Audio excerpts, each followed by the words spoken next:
What's going on, everyone? Welcome to the Season Gaming Bitcast, episode 274. I am your host, Ainsley Bowden, and we are here with our Thanksgiving holiday episode. The guys are ready, roaring to go. Hoag's rocking the Michigan hat. Dan's got the Yakuza shirt going. I like it. Dr. Pepper.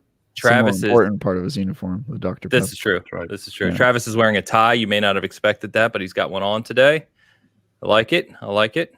Look at that knot. Hand. Travis is so good at tying ties. And knitted. You've got that between the colors and the pattern there. You've got the you kind of got that retro look going on. I was like going late for 70s, early 80s. I had him as math professor. No, I was going for autumnal. Actually, was the yeah autumnal. I A word, by the way, that that's not used out. enough, in my opinion. not used enough, nearly No. enough. Yeah. We are right on time here at 11:06 this morning. I hope everyone is doing well. Gentlemen, how we doing this morning? Good Thanksgiving? it's been a great Thanksgiving. What's not to love? I Had a lot of people to thank. I'm alive, and Michigan remains undefeated. What a year!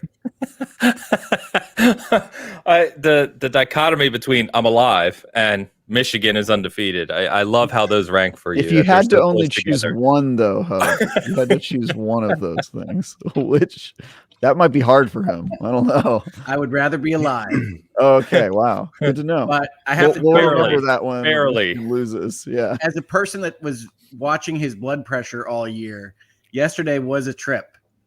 So I tried not to engage emotionally with the Michigan-Ohio State game and failed. So Yeah, you did. It was very much me and a blood pressure cuff sitting in front of a TV. What are you looking for in your blood pressure? I'm interested in this. Is it spikes that you're afraid of? Mine will creep up, but I'm on meds, so if they creep up too far, it's really bad. Okay. Um, gotcha. No, I have normal requests in my blood pressure, 125, 85, something like that. Oh, okay. Nice. Good to know. That's normal. Yeah, I mean, like for a person that had a hemorrhagic stroke, Mhm. What are you looking at, Dan? That answer definitely scares me for you. I feel like maybe you should learn a little bit more about blood pressure. Is my next recommendation. Well, like every time I go to the doctor, I'm like, oh, that's about right for me. So, like, What's yeah, for you're me? about the same. Yeah, As long as I don't for know. me It's like- keeps moving in the direction of your blood pressure, absolutely. it was higher than that. Let's just say it was higher. yeah. And to be Oh, clear, like- when I show up in the emergency room, I have like a 220 or something on this. Oh god, I'm never that So, high. like, I'm usually like 145 over 100. I think. They're like, Okay. oh, you're right. All on right, all right. track." You scare me, Dan. Yeah, that's not bad. That's not bad. You're That's okay. not terrible Yeah, you'll be all right. for a You'll be fat all right. dude. Well, I hope everyone had a good Thanksgiving here in the U.S. Of course. Gamefire says turkey or ham. Don't get him started. We're trying to start the episode without violence. All right. Yeah. It's It's not. Are we? It's first. like sometimes you just when people say stuff like that, you're just like, I kind of feel sorry. you're just for trying to them, get you know? your goat. Like I love Ohio that. State is better than Michigan. No, it's- Michigan cheated yeah, all its no. wins. They're Yeah, just trying to exactly. get their goat. I even went to the supermarket shopping for Thanksgiving and even sent Dan a nice picture where it said if you buy a ham you get a free turkey because they're just giving the turkeys away. No one cares about them. You know what I mean? So he understood. He understood. No, I I didn't. love how you said we're trying to start the episode without war. A resident pot stirrer said that on this Yeah. episode. The guy who regularly opens with something that's trying to piss I somebody do. off. I do. For the likes. I'm sorry. He's the real clickbait, you know. It's true. Talk about It's true. It's okay. It's okay. Anyway, I'm on ham. I'm on turkey 3. By the way, it's ready to go. Going over to the in-laws after this show, and it was a good Thanksgiving week. I celebrate all week. So I was gonna say I've got to be honest with you. I've never heard of anyone celebrating on the Monday of Thanksgiving week. Well, he's I mean, very thankful. He's got a here's lot the to be problem. thankful When for. lots of kids and they all work, you have to try to find that one day where like everybody's off, or at least most of them are, and you kind of have to fit it in where you can, and then we just do one for It's fun. delicious. I'm not going to hear anyone say otherwise. And What? my wife has been making a stock for turkey soup for 2 days, so we're going to have some more turkey today. Oh heck yeah, that's the best stuff. Yeah, Yeah, you can't go wrong. I fully agree with you. Can't go wrong. There's so much good food this week and leftovers and all the stuff you make with the leftovers. It's fantastic. It's fantastic. Rob says I had Cornish game hens for Thanksgiving. My wife actually made those too. I saw that. So yeah, it's good stuff. Good Must stuff. be nice. Are those the ones where you just eat it whole? Like the? It's like the little No. chickens. No, they're No? just like minis. Yeah, it's just No. minis. I got you. Eat it whole. Yeah, you just eat the bones and all. Just go to town. No. They're small enough. Let's let's go ahead and get started. Today we are it might be good if I had my notes up in front of me, you know, the thing I yell at these guys for. I have your notes up there if it helps. Yeah. So pretty quiet week in the gaming sphere. We're going to be doing a conversation around the forgotten games of the year. It's been, you know, one of the best years for gaming ever. We talked about that plenty of times so far this year and all the releases. So we figure we'd go back through the year with, you know, the year coming to its tail end with only a few more kind of releases coming to talk about the games that release that you might have forgotten about, games that have been overlooked, games that you love that, you know, just have been forgotten about, like I said. Couple other things before we get to that, though, I wanted to make the group aware of. So for our audience, both audio listeners and everyone hanging out with us here today, of course, we want to do a special episode somewhere around the holidays. So next month or so, maybe New Year, something like that, where we're going to ask you, our audience, for 50 questions, or just write in your questions and I'll organize them, of course. But your questions for the four of us, it can be one of us, it can be all of us, it can be specific ones of us, any question you want. Doesn't have to be gaming related. It's more of a get to know the panel, have fun with the panel type of thing. We're going to do a special episode where I'll curate those and we'll go through all 50 questions. I'm going to curate them. I'm not going to tell these guys what the questions are ahead of time. I think that'll be more fun. Obviously, it goes without saying. I think our audience knows the level of appropriateness for our YouTube channels here, so keep it somewhat sane, please. But I'll be. It never I'll hurts let you to know. repeat, right, folks? Yeah. Yeah. Never hurts to remind. Obviously, like I said, I'm going to curate them anyway. So I think that'll be a lot of fun. I will let you know next week how best to get those to me. I was trying to think. I don't want a million DMs. I already get a bunch of DMs. I'm trying to figure out the best way. So let me. I'll probably set up like a Google sheet or something. I don't know. I'll figure it out. But I'll let you know next week how to get those to us, and we'll do that. Like I said, somewhere around Christmas or the New Year. The other thing I want to mention is that Season Gaming is doing a honor show, kind of an award show type thing again. Not show, but thing on our site, basically. A little bit different than some of the other ones. We're going to have a little more fun with it. It is shockingly going to include all of 2023, maybe a weird concept. So we'll probably do that second week of January or so. But I'm going to do it as a combined thing between Season Gaming as a site and all the contributors and guys who write over there, as well as Bitcast. So it's going to be kind of a combined thing. These guys are going to put their votes and their picks in as well. So we'll have more one of on the that. categories be best avatar game? Was there more than one release this year? Yes, or will there was. Okay. What? All right. There's the Last Airbender, which got a 4 out of 10 from IGN, and then Frontiers, which I assume is going to be. Oh, I'm sorry. Yeah, I was only thinking of Avatar, James Well, Cameron. you got to think of the whole Avatar. Man. That's a rookie mistake right there. So anyway, that should be a lot of fun as well. We'll probably have an episode where we talk through that early in January, like I said. But we want to make sure to include December releases as well. And of course, before we get to our super chats and our topics today, let's go ahead and take a look at Tide's picks. So I honestly didn't even know what the theme was here, Tide. I think obviously Hogue called out Fortnite, and apparently Dan has joined NSYNC, from what I can tell from this picture. The haircut, Dan. I think he He looks more like Smash Mouth to me. Oh yeah, maybe a little bit. Yeah, the guy that just died. Yeah, he just died. So you could be the front man now, Dan. There's a spot. Haynes is still a skinhead. That hasn't changed. Just doing that in Fortnite this time.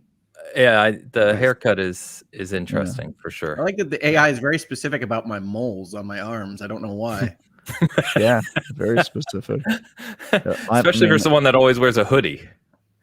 Oh, you got jacked in this photo. Yeah, that is. I'm broad-chested.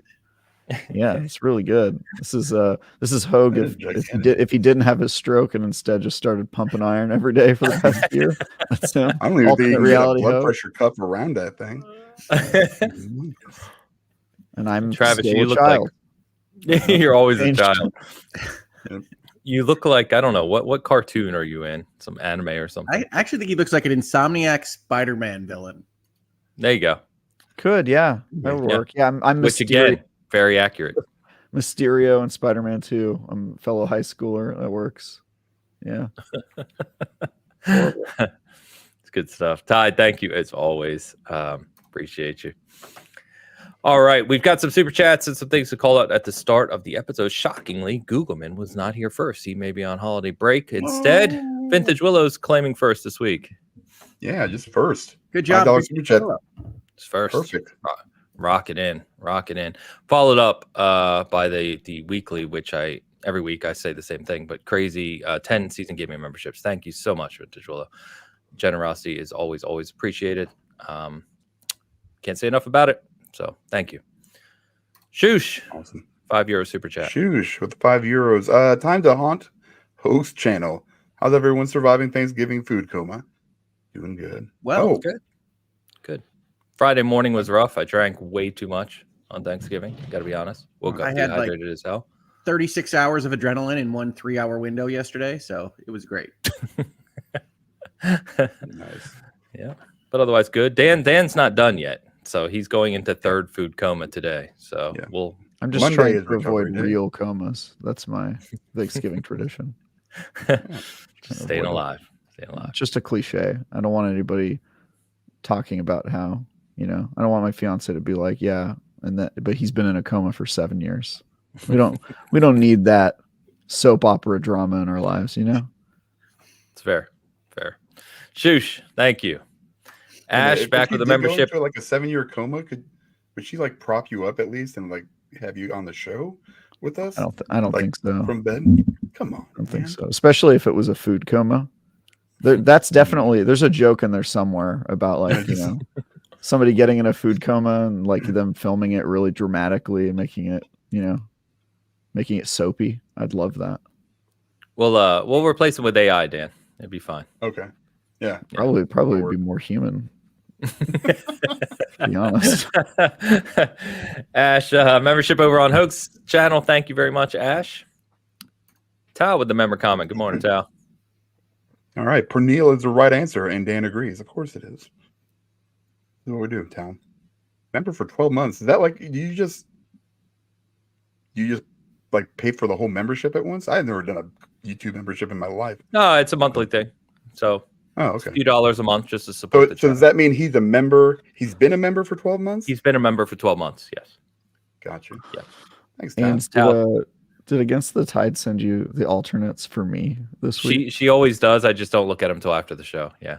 Great. Well, apparently the AI regularly thinks I'm a woman, which is not all that surprising. Great. Can't wait for you to post that one. Yeah, you're definitely. Those things would definitely be like on some like prison message boards somewhere with just your AI face for sure. Maybe your regular face too. I don't know. Dan speaking from experience, by the way. Yeah. He took it in a direction I was not expecting. Is this a come on? Is this a come on? I'm very confused. We'll talk after the show. You should see our DMs, guys. It's wild. Plague Injected says Ty Girl Travis, which is actually my fiance's gamer tag. Yeah, it's already taken. It really is. It's already taken. Yeah, it really is. It is her gamer tag. People are like, that doesn't make any sense. Her name isn't Travis. I'm like, I know. It doesn't make it. She also doesn't wear a tie. So. Maybe she doesn't want you to know her name. My wife goes by Mrs. Hoglaw on Twitter /X, and she was named in a lawsuit motion that was brought for a juror tampering claim that the juror's spouse had watched all these legal commentators, including Mrs. Hoglaw. And I'm like, I'm positive she did not comment on any of this. But there you go. Wow. Shoosh, became a member again as well. The Hoax side, thank you very much, Shoosh. And Googleman is here after all. You're late today, my friend. Shut up. Nice. Better late than never. Started playing the Fractured But Whole. I know it's not popular as Baldur's Gate these days, but anyway, pickle pizza looks interesting. Let me tell you something. It is interesting. It's delicious. No. No. What is it, Godfather's? They have like a bacon cheeseburger pizza. They put pickles on it. It's amazing. It's actually I really made an good. interesting pizza over this weekend. Go. I talked to somebody in the store, and they were from Australia, and they were like, in Australia, we bake pizza with garlic butter shrimp on it. And he just told me, like, you should try this. And I was like making personal pizzas that day, and I was like, okay. So I bought some shrimp and I cooked it up. It was pretty good, gotta say. It's a little like, weird for our palate, just because you don't really get that combo very much, but it was pretty good. I'd try it again. Yeah. You're in San Francisco. They didn't think anything of it. Yeah, You're good. just weird. Just try something weird. Yeah, it's cool. Cool. I forget what I was gonna say now. Never mind. Googleman, thank you very much for the super chat. Appreciate you. All right. We started with food chat. Bitcast food chat. Oh, by the way, we do. speaking of food chat, Travis and I are discussing again about making this an annual tradition where we have a gaming themed bake off. So if you missed it last year, Travis and I did a Halo cookbook cook off, which turned out to be a lot of fun. We had a lot of laughs with it. We're talking about doing Diablo this year. So there's a Diablo cookbook. Travis already has it. Did you get your copy? I actually got my copy later that day when we were talking about it. Because Okay. I pro'd it like 8 months ago or whatever. You sent me the link to it, and it showed up, and I looked through it. I think the only problem is like a lot, because it's Diablo 4 themed. A lot of the food is like overly rustic. It's like just tons of stews, which aren't very interesting to show cooking. You know what I mean? Okay. It's like, hey, I made this mud in a bowl. It's like, all right, well, I don't know if it tastes good, but it looks like stew to me. You know what I mean? So I'm trying to find something in the recipe book that would actually look like appealing and show off my skill when I cook it. Okay. So okay. I'm still. Well, I don't still have any studying. skill. So you can do stew, and even if it tastes terrible, it'll look right. You know what I mean? Yeah. Fair. Can't catch it on fire either, so that's nice. It was the parchment paper. You can burn stew. Damn. Ow. But it won't really show up in the photos. So yeah, that's true. Well, I mean, we can always choose another game, but we don't. We can figure that out. Anyway, you guys are free to join us. We can make it a 4-person. Ains and I just did it because we weren't doing anything during the holidays last year. That was literally the only reason. We're like, hey, dude, you want to cook? But you want to cook something? Sure. Although I will say this, I feel like the caveat should be Ains was forced to do it alone. I know Mrs. Hoglaw's skill, and I feel like she would be an extremely unfair advantage to incorporate. So we would need verification that Hogue did it on his own, because that's some bullshit. That's juicing, bro. That's juicing. Getting the co-counsel involved. That positivity. Yeah, where's Papa Hogue? We need Papa Hogue to be the referee here to make sure that Mrs. Hogue's not involved for sure. Yeah. And Dan, I'll just be able to tell if it was him who did it. So I feel like, that won't be a problem.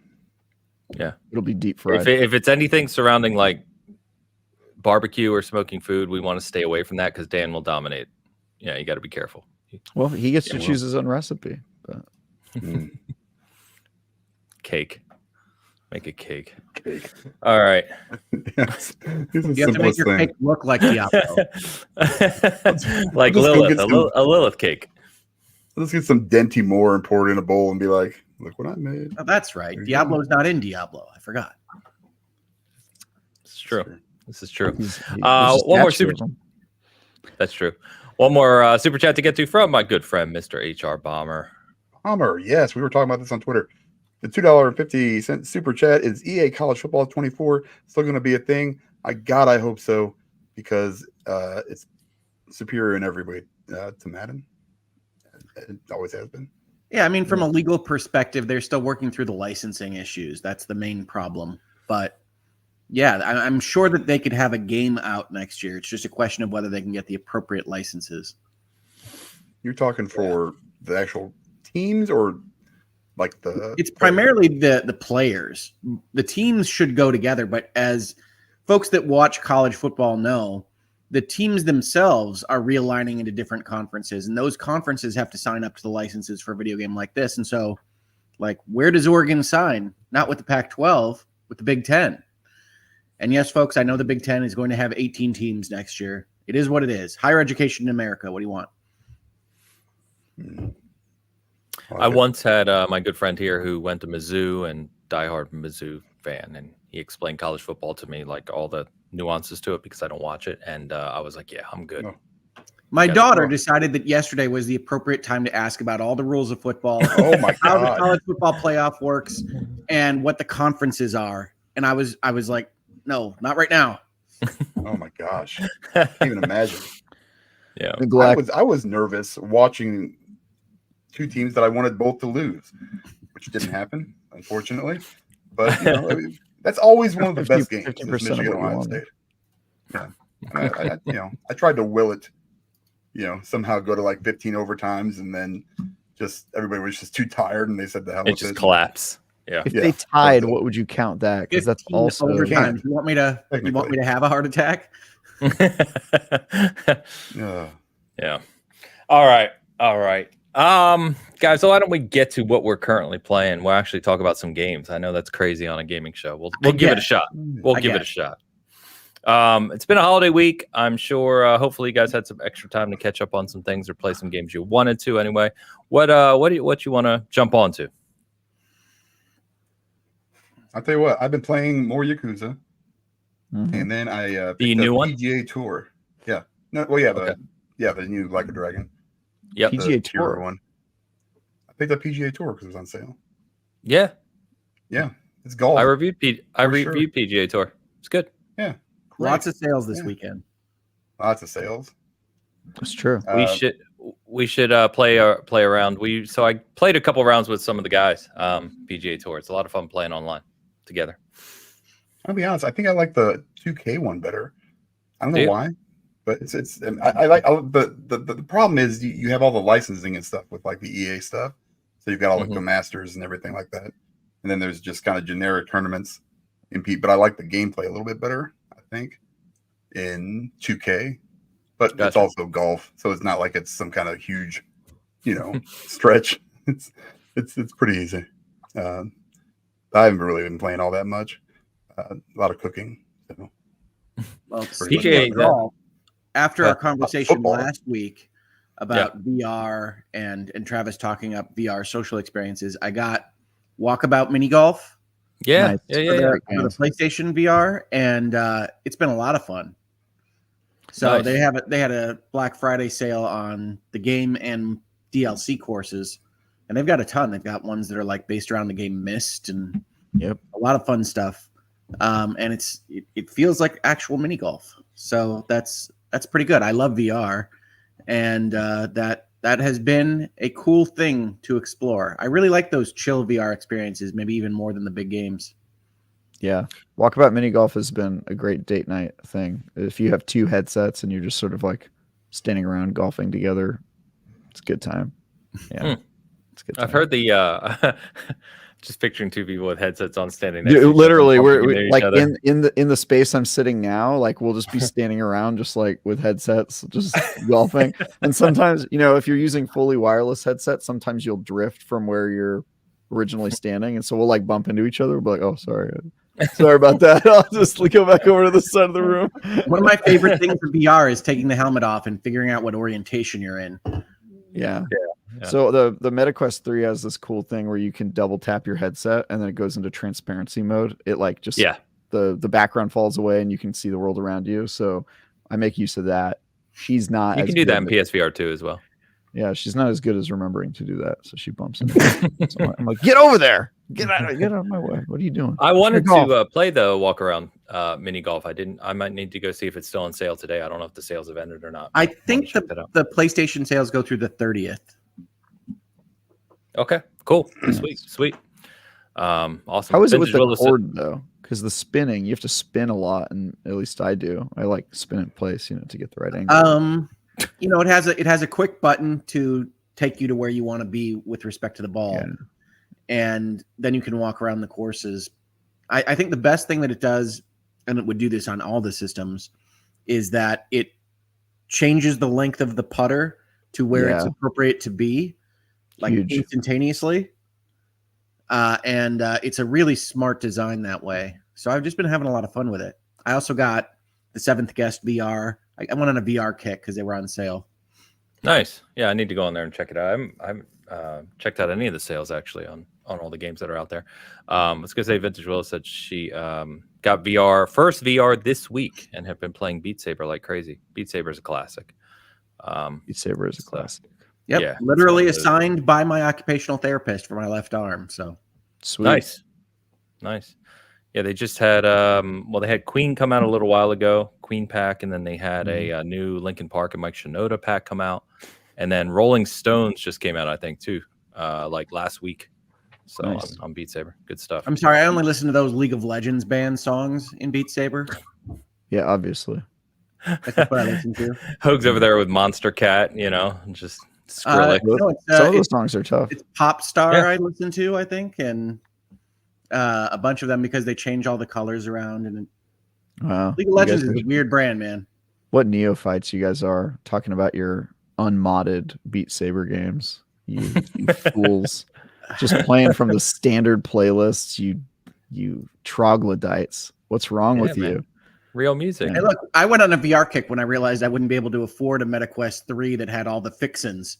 Yeah. So Yeah, that was pretty wild, Travis, when you detailed out that. By the way, so the audience knows what we're talking about. We were talking to Travis about MetaQuest 3, and Hoag was asking basically, when you buy the MetaQuest 3, do you need to get all these additional things with it? Does it make sense to buy these add-ons? And basically, it's like buying a car. Detailed is, it's like there's a whole bunch of add-ons that equate basically up to around nearly $1,000, I think you said, to get it kind of like as you would want it. Yeah, it's like $850, $900 if you buy all the add-ons, and like the add-ons are massive upgrades. Like one of the first ones you get is the controller add-ons. It gives you the strap like on the Valve Index so that you can let go of the controller and it's still in your hand, which that's like huge. Like the fact that you don't have that on PSVR too, like you let go and it drops and dangles from your wrist. That's really bad because some games it matters, right? When you're letting go to like drop something and then you pick something else up. So that one's huge. Then the charging station makes the controllers have rechargeable batteries and just makes the charging way easier because you just put the headset down and it charges up. The face mask so that it's silicone instead of cloth, especially if you play workout games like me, super important. There's just like all of them are super useful. And like I went to the MetaQuest offices to play one of their games for preview, and they gave me just a standard one, and I was like, ew. I was like, dude, this is gross compared to my setup at home. And they were actually nice about it. They gave me one that had like the elite strap and stuff. But yeah, like wearing just the regular one is like, it feels so like not premium and bad. So it's what you want on your $500. Yeah, I know, right? How much was the charging dot? Do you remember? I think it's like $80, something like that. Okay. Because there's a third party that makes for PSVR 2. I have it sitting over there. It basically converts, like you said, the two controllers to wireless charging. They just sit on it, right? And then supports the headset. So it all sits in one little nice combined unit. It's $25. Yeah, isn't there third party accessories that? Yeah, I actually that's third party. I linked some of the third party accessories for Hoag. Like they have a pretty cool solution. Like obviously the biggest problem with the MetaQuest 3 is its battery life is like 3 hours, I want to say. That's what I had heard. With the Elite strap, which is great for most of the time. Like if you're playing Beat Saber, you're probably not in there for 3 hours. But if you're like me and you're reviewing a 60-hour game, it does matter. So they have a headset that does the Elite thing where there's a battery in the back, but it's attached to a magnet. And so you can literally take it off and swap it with another battery. And when you buy the charging pack, you can get like 4 of these things and just have them hot swap reload. So every time they get low, you just take it off and put a new one on, and you can keep playing for a really long time with that. And then they also have headsets that do things like put the weight on the top of your head instead of on the front and back, which sometimes causes your temples to hurt and stuff. So there's a lot of cool third-party stuff out there. I've been getting into it. I own like 4 different straps for my head and, different experiments. So, but I've also got like 6 VR headsets at this point. So I just, I do a lot of VR for work, and I'm reviewing a game. Actually, that's on my currently playing list. If we want to go down currently playing, I don't know if Dan finished, but I wrapped up. Yeah, I wrapped up over the break. I believe I finished like on Thanksgiving. My replaying of Asgard's Wrath 1, which is a pretty beefy RPG experience. I think it took me like 25 hours to beat it, maybe 30. And I still had plenty left to do in terms of like completionism. Like there's, different things I could have upgraded, and I barely touched a lot of the side quests and challenges and stuff like that. But even if you're just mainlining it, I actually think mainlining it, you kind of get the best experience because the game moves pretty quick and you're constantly changing which character you're possessing. But it was cool to refresh my memory on that game and see the ending, which sets up for Asgard's Wrath 2, because I'm going to start reviewing that game in 2 days. Nice. So excited for that. Yeah, and that's my next big VR adventure. Aside from that, we beat Venba last night. Made my fiance cry. Oh, nice. For like 30 minutes. That game's sad, in case you weren't. Was that related to Venba or separate? Yeah, no, this is related to Venba. Yeah, she's Southeast Asian and has a mom who came to this country to find a better life for her. So it definitely resonated with her, and she was just like a wreck at the end of it. So yeah, that was fun. What else did we beat? I've been beating games. I've just been like reaching credits. It's been nice. There's a whole bunch I am forgetting already. Talos Principle 2. Got that. Great game. Nice. Great game. You finished it? Easily 9 out of 10. I think I'm done. I need to do the golden challenges yet. I'm on that part, but I've beaten the. Well, I don't want to spoil anything, but I'm basically done with it. I'll probably finish up like the 30 minutes or an hour I have left of it today. Are you human? Or are you Dancer? Travis is human. I don't know where we're going with it. My character in the game is human. Yeah. He's doing a good job. That one.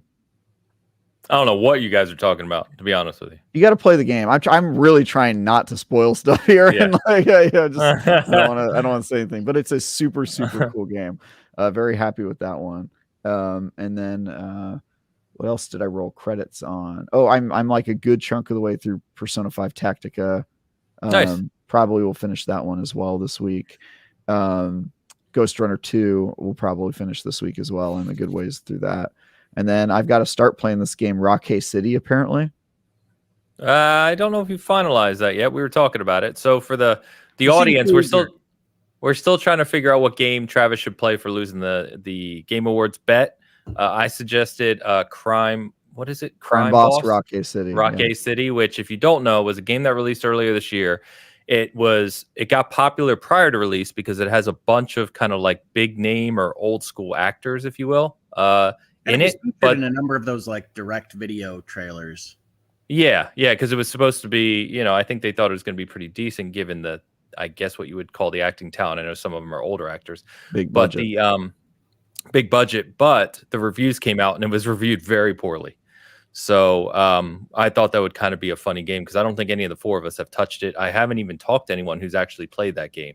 So I thought that would be a funny one for Travis to check out. But I don't know if we finalize that or not. I do have a follow-up question, though. Cool. Who's buying this game? It's a $40 game. I don't think you should have to buy it, Travis. Am I expected to fall in the store? You'll buy it? I'll buy it. Okay, good. Yeah. We'll use Bitcast funds for it.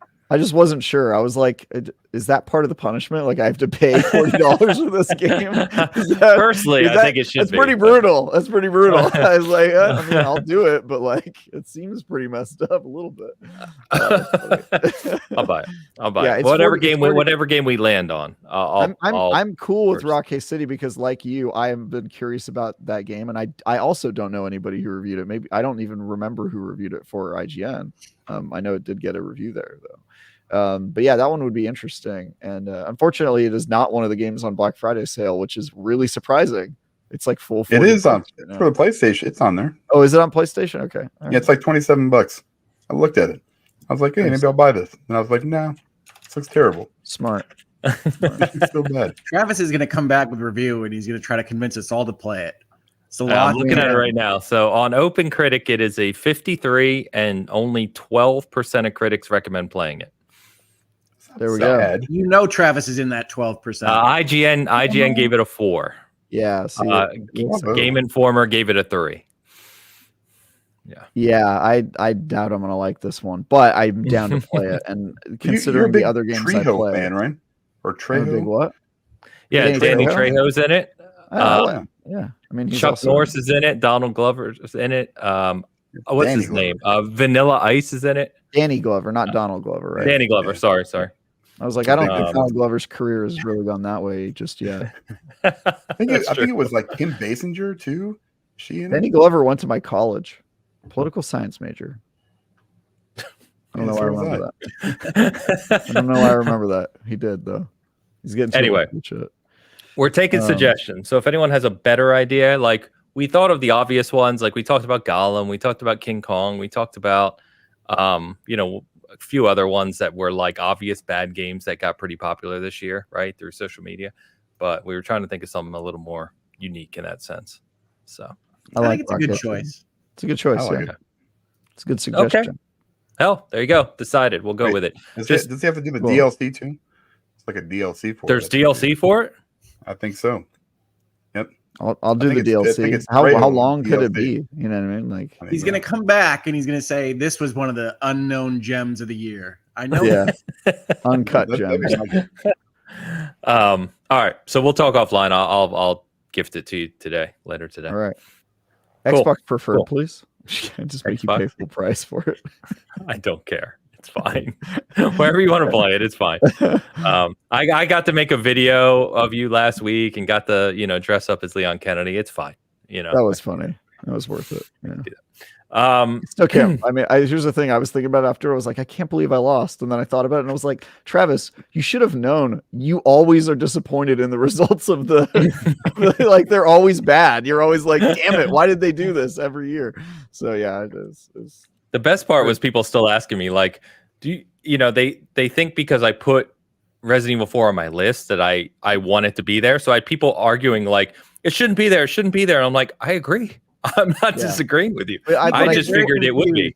I think when you put it on your list, you did think that though, because that was in June, right? Like, I think at that point in time, you were like, "Oh yeah, Resident Evil 4 is one of the better." And then the year just changed, right? A lot more games came out. So. Well, I mean, it's still one of the highest rated games of the year. Like, Even I think then, it's like third. Ains was saying this is what people have reacted to, and he was saying Resident Evil 2. Yeah, Resident Evil 2 is on the list reason too. for including 4. Yeah. It's just one of those games. Like, there's just like it has that kind of aura about it. Resident Evil 4 for whatever reason, right? There's just people that have it up as one of the greatest games of all time, and I just luckily for me. Yeah, you were just betting that the old RE4 fanboys were going to put it on. Exactly. And you were right, which is like, exactly. It's crazy to me. Yeah, I'm still shocked. I'm still shocked that happened, to be honest. Like, there's a whole bunch of people who got picked for that, and they were like, what's the best game that came out this year? A GameCube game. Crazy to me. But I'm not on the And it's a great game. I mean, I really enjoyed, I enjoyed playing it earlier this year. It's been a great game for 15 years. So yeah, I know. So, anyway. Well, that's the thing, right? Resident Evil 2 remake changed a lot more than Resident Evil 4. And I had people talking to me about saying that Resident Evil 4 was built from the ground up and it's completely different from Resident Evil 4. It's like, no, it's not. It's somewhat different, and they changed some of the level design, but it's not that different from Resident Evil 4 as it originally came really isn't, dude. I played that whole game, and I can tell you some things that have changed, but like largely you play that game and you're like, dude, this is the same game. Like, it really is. They changed pretty little. Even I mean I played the DLC. The DLC is at least like brand new. And some the of the Ada one, is it the Ada Wong one, and there's like stealth mechanics that kind of feel interesting, but like that is the newest thing about Resident Evil 4 by far, and it's not what people were nominating. They didn't nominate it for like so was Spider-Man 2. It's there also.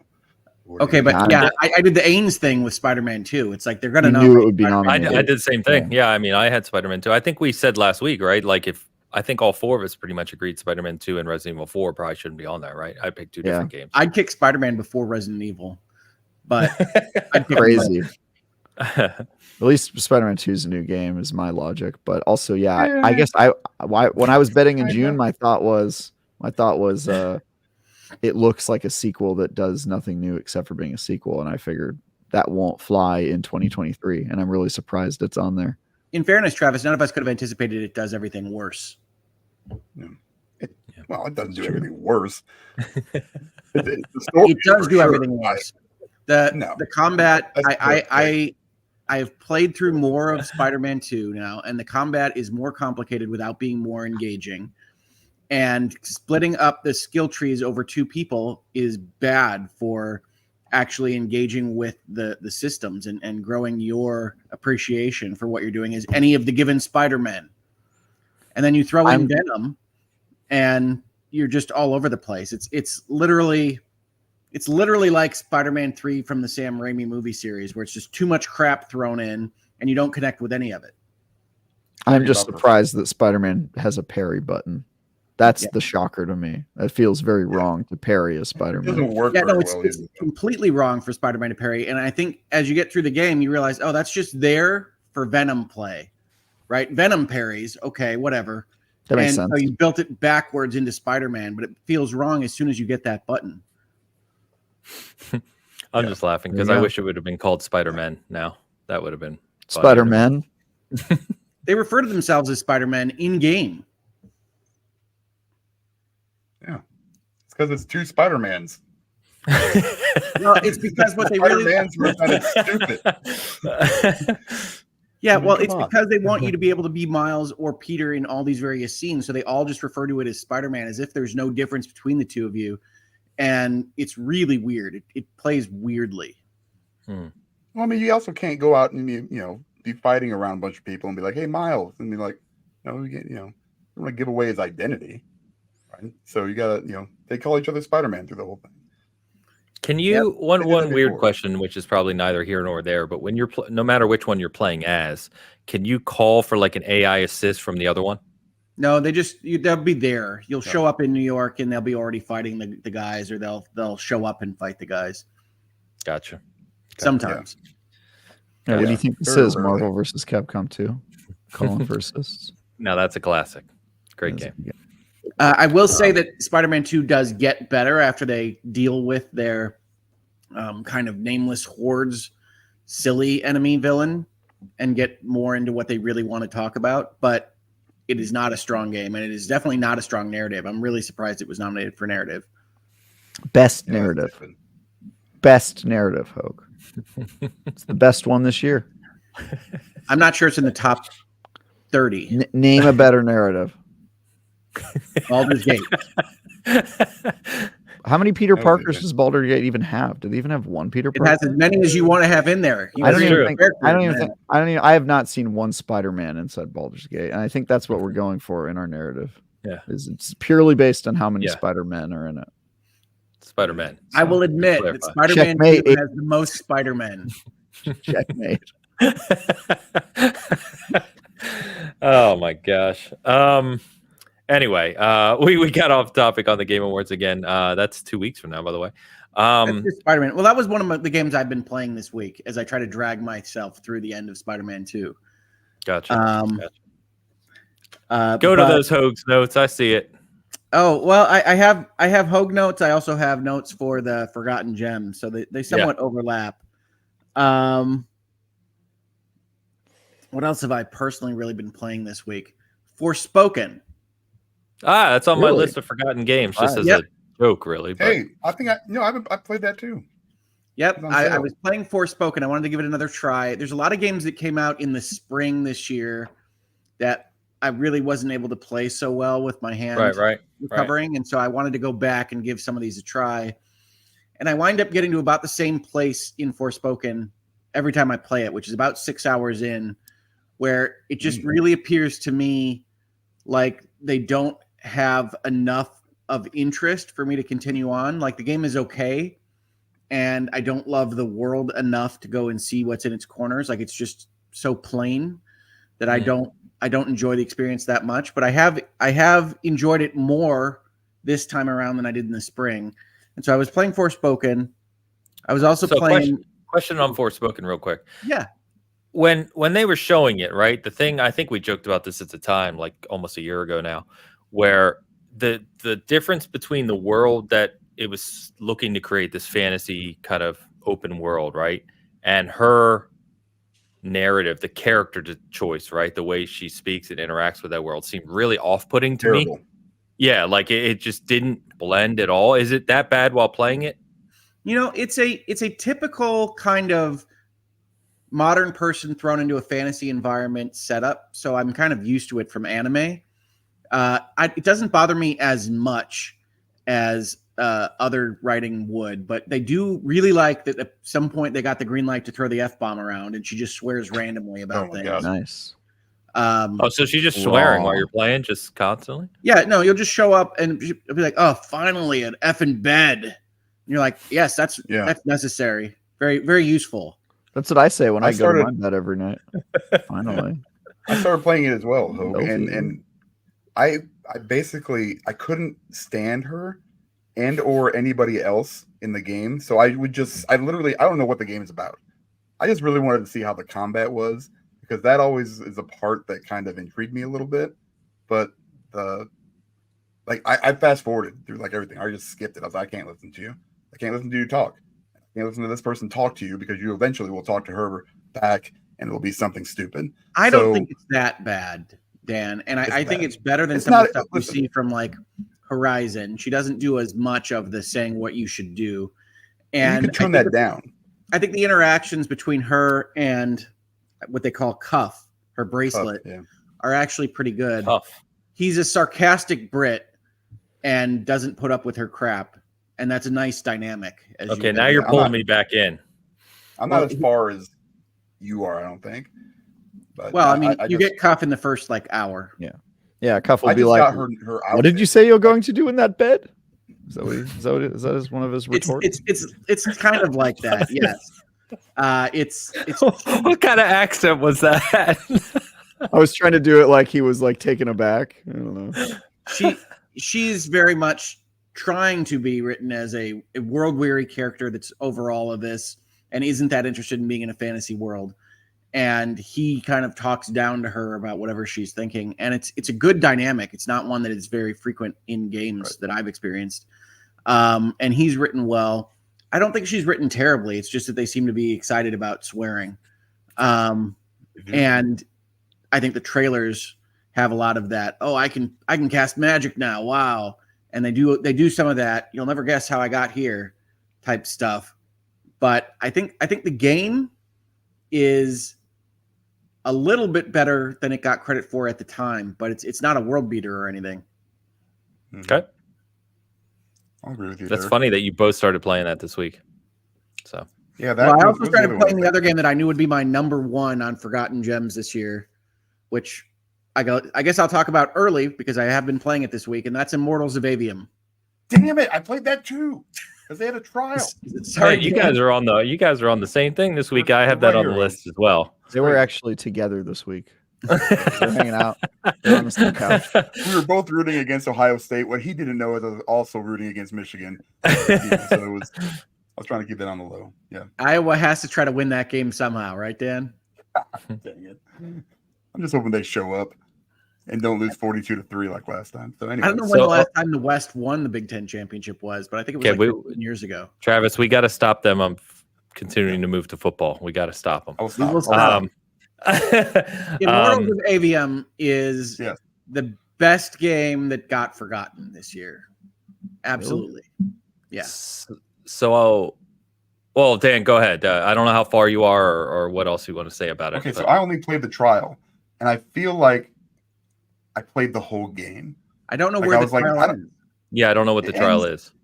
Okay, so like I don't know how much if anything. Is it underneath really the bridge? But is it the bridge section? It's right after you. Right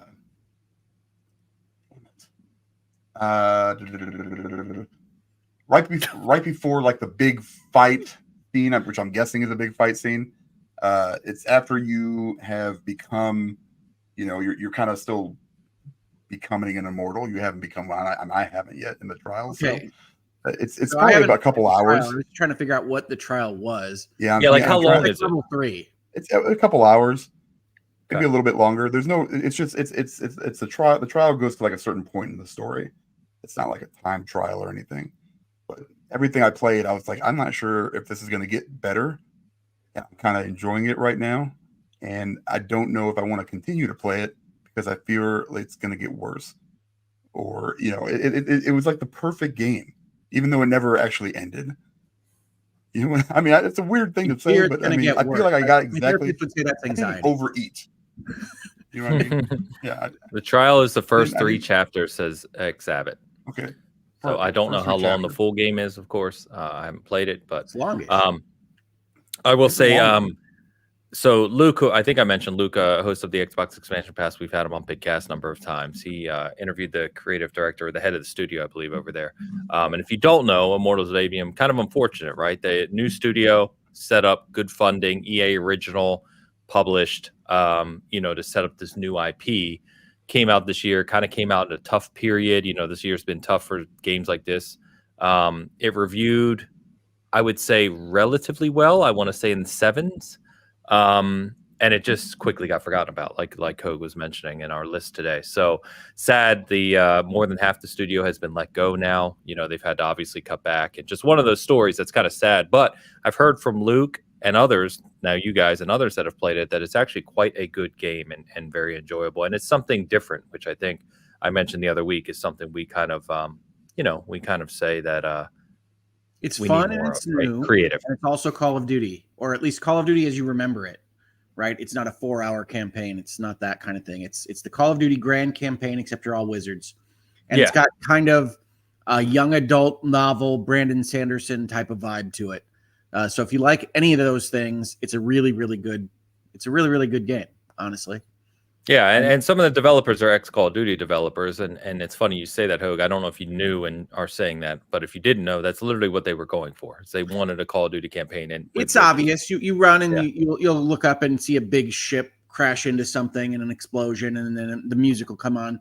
The music is really, really big. It's really summer blockbustery, which is a cool vibe for a fantasy scene, and it's all really well done. I can't speak highly enough about it. I don't know if it's on Black Friday sale, but if it is, I recommend it.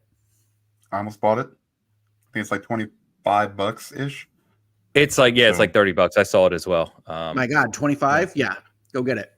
Yeah, play the trial. There's so much in that trial. It's a lot, and I just felt like I didn't know if it could get much better than what it was. I mean, the story was I don't know, because it was fine, but the combat's super fun. And it has a story, first of all, which is interesting for a first-person campaign in a new IP, and it's got a lore tab, and it's got all this stuff that it's teaching you about the world. And if you like any of that stuff, it's a fun game to play.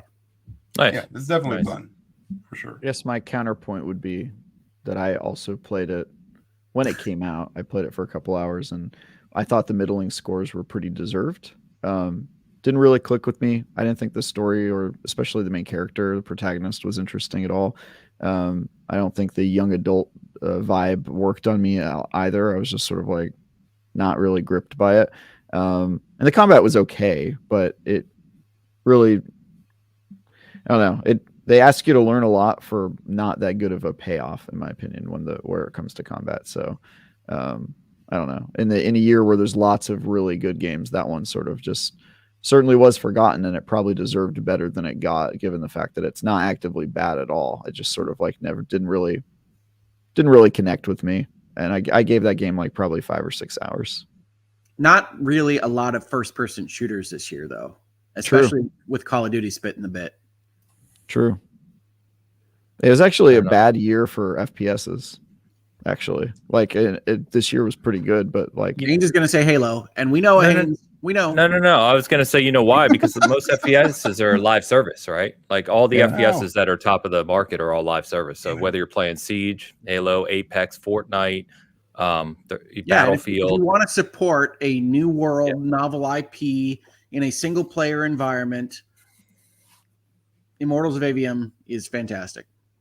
Cool. I agree. Yeah, we'll get to our list here. We're going to go through a whole bunch of games that shouldn't be overlooked. I don't really have a lot to add on the currently playing side, because I got to be honest with you guys. All I've played this week is Elden Ring. Fake gamer girl. Yeah, it happens. I started a new playthrough, and I'm going deep into the lore and things I haven't discovered before, and it's just that game is. I've been playing a lot of Super Mario RPG. Nice. And I still don't like it as much as Paper Mario's. Obviously, those are kind of more modern. But the Super Mario RPG has a very specific 90s Squaresoft vibe that just never really fully connected with me. As I will talk like Travis for a second. It's a little bit weirder. It's a little bit more, what exactly are we doing here? Very much kind of Secret of Evermore and other games that I could mention that nobody will know what I'm talking about. But the 90s Squaresoft had this kind of weirder vibe, and I think Super Mario RPG is the epitome of that. And I think it's great that we have a remake, and I'm glad it exists. But if I had to pick between playing it or even Origami King, I'd probably pick Origami King. Really? Yeah. Nice. I like that Super Mario RPG is weird, personally. It is weird, though. It's a weird game. I haven't played it since. I didn't play the new one yet. It reminds me of like Live Alive, right? It's got this very kind of slightly different, weird vibe to it that is indicative of Squaresoft of the 1990s. I will say the change in art style, I don't think nails it. It seems like they sort of just put 3D. They like took the textures from the original game and just like wrapped them around in a 3D way, and it makes everything look kind of odd. That's been my everything is squished, right? Like so everybody looks squished. One of the things that really jumps out is that Super Mario RPG had what I would describe as the Donkey Kong Country 3D effect, which was really cool at the time. And it kind of looks like when you play the remake, at least for me, that I wish it still looked like that. Like the little tiny dog things that you fight are fine in polygons, but they're not interesting as they were when they were kind of fake 3D Super Nintendo graphics. So it's overall, it's a remake that does everything competently. I'm glad it exists. I'm not sure it's better than the original, and I'm not sure the original was really that great. Whoa. Wow. I know everybody loves it, but I love Super Mario RPG, yeah. It's kind of funny talking about that, the art style you guys are talking about, because I think Wonder is pretty amazing in that regard. How it's a 2D game, but they kind of have those 3D models that Wonder really looks fit great. Super Mario Wonder, they clearly put a lot of time into the art in that game, and I don't think they did the same thing with Super Mario RPG. I think they just sort of like did good enough, and then gave people the thing that they've been asking for a decade of like, hey, here it is, it's back again, which is cool because I'm one of those people. I mean, I love never that game. does that. Yeah, and I love that game, and it like unlike other games that get remasters and remakes, there's not really a lot of good ways to play Super Mario RPG right now. So I think we definitely needed it, just from a games preservation perspective. Yeah. But I mean, trying to buy a copy of that for Super Nintendo is not cheap. No, it is I'm a little really glad half-assed. it exists as a project, and I'm amazed that they got it done really with all the licensing that had to happen. Yeah, but I just don't think it's one of those games that stands as the pinnacle, and I really think Paper Mario winds up eating its lunch over the course of its history, because that's what Super Mario RPG became. I was just going to say, Steve-O in your chat says, I think Super Mario RPG was a really trial and error game for Nintendo. I think when they got to Paper Mario, they had a much better picture of what they wanted style-wise. So well, and I think Nintendo takes over, right? And so they're handling it in-house, and they don't have to work with Square, who is doing some JRPG melodrama with Mario that doesn't fully fit certainly what we feel about Mario and his world now. So it's an interesting vibe. It feels vintage. It feels retro. Definitely does. Yeah. Yeah. Gotcha. Let's get caught up on super chats here. We've got Darth Mac. Okay, Darth Mac. $5 super chat. Just imagine Thai guy Travis with Half-Life head crab in place of his headset. Do you have that? I think Against the Tide can make that happen. Yeah. Yeah. It already kind of looks like that when you're wearing a headset. I will say that is the one thing about VR that has not changed, is you look like a dork playing it. Like no matter how no matter how cool it is. I was showing like other people in my life a VR this weekend. I was like, oh, here, you like working out, here's a workout game. You like rock climbing, here's a climbing game. And they were all getting into it, but then, everybody else watching is like, you're a loser. And you're correct. Yeah. Look really having fun playing mini golf, and you're just sitting in the living room. That's right. Yeah. Yeah, there you go. Darth Mac, thank you for the super chat. We got a member comment from Debbie. Yes. I think Travis should have to play House Flipper. Oh. House Flipper is a capitalist dreamscape game. We can't give that to Travis. Yeah. Next time you guys come back, next episode, I'll be reading Ayn Rand. You guys don't want that. That's That's right. It's too Travis much. discusses We the Fountainhead. absolutely do not want that. Thank Yeah, you. you don't want that. No. No. I was trying to see what House Flipper. Yeah, too many critics recommend that. That's at 42%. That's way too high. That's way too high. 42% House Flipper. Isn't that lower than Rocket City? No, it was No, Rock 12. A was 12. Ooh, yikes. So, That's yeah. gonna be fun. Debbie, thank you as always. Googleman. Hi, Googleman, back again. You mean the Jeff Keighley show featuring Sam Lake? He's going to try to Probably. introduce Sam Lake to And Hideo Kojima. Kojima. It's going to be a No doubt. No doubt. apocalypse. Do you think By the they'll way, I kiss? think we should still have the bet I joked about, which, you know, the number of shoes he wears combined with the number of times he mentions Kojima and Sam Lake. Yeah. It's gonna be double digits. So prepare for it. Did you see the Timothy Chalamet pictures at the Hideo Kojima offices? I did. Yeah. I did, yeah. Yep. I did not. What happened? Well, he's a Just character. Paul in the Atreides game. walking around in like Kingdom Hearts buckles at the Hideo Kojima I think it's their atrium, but it's like that white room that has the spaceman. Oh, Kojima Production Studio. Okay, yeah. Timothy Chalamet does look like a Kingdom Hearts character. 100%. He does. Yeah, that's Yeah. very fair. Googleman, thank you. Plague comment. Plague. Forgotten great game. Warhammer 40K Bolt Gun. That is on my list. Nice. Yeah, it's on mine too. I haven't played it, but I've heard so many great things. People tell me to play it. I need to play it. Yeah, so I was actually supposed to review that one, and then they put me on something else instead. So I got a code for that game and played like a couple hours of it and was like, damn, this is really good. And then they were like, Travis, we need you on this other game. And if I'm not mistaken, the other game was get Travis terrible. off it. Exactly. Yeah, they were like, get him off. It's too good. Put him on Testament, Order of High Human. God, I forgot about that one. Yeah, that probably game. for good reason. We could just make him play Testament again. They forgot about it too because they spelled their own name wrong. Did I tell you about that? They spelled their name. They couldn't even get the name of their own game right in the game. And like the letter that included it, I think you mentioned it. Yeah, they have 3 different ways that they presented their own title of the game. So like when you look up online, like what should I call this game in our database? It's like there's like no agreed upon correct title. Oh my gosh, it's very awkward. Oh my gosh. Yeah. Plague, thank you. And Rick Davis with Rick Davis. Morning, guys. I wish to nominate a forgotten game, the System Shock remake. Yes. Excellent work by Night Dive on the great granddaddy of BioShock. Yes, PC only right now, but supposedly being worked on for console. Right. So that was part of the Kickstarter, right? People, yes, it was. People funded it to the console level. Yeah, and it kind of went up and down for a couple of years about whether or not, and they basically like 2 years ago said, "Look, just give us some time, we'll get it right." And apparently they did. They had to swap the whole engine. They did a bunch of stuff with the System Shock stuff. Yeah, I really thought this game wasn't going to come out based on the. No doubt, it looked like one of those. The troubled development, but yeah, it came out. That's the story of System Shock and all BioShock games. It looks like they're never going to come out, and then they do, and you're like, oh, it's pretty good. Crazy. System Shock 2 is one of my favorites, but System Shock 1 I don't love as much.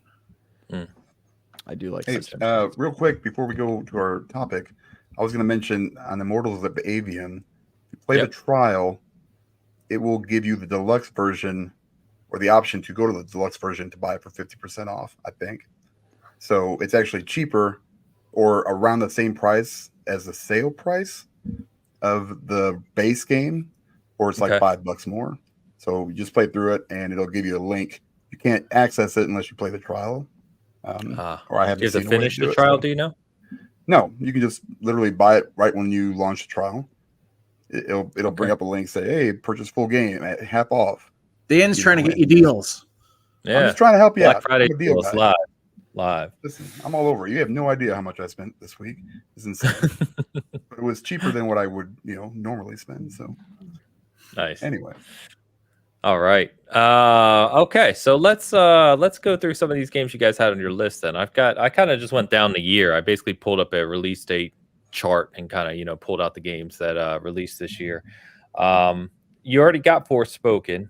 One game that was heavily anticipated and was forgotten about extremely quickly this year that I had on my list was Atomic Heart. So that came out in February. basically it looked like this kind of BioShock-ish first-person shooter and Soviet Union type vibe. And rather quickly, that game just disappeared. I know that a lot of the complaints with the game were around the protagonist being incredibly annoying and off-putting with his commentary as you play through it.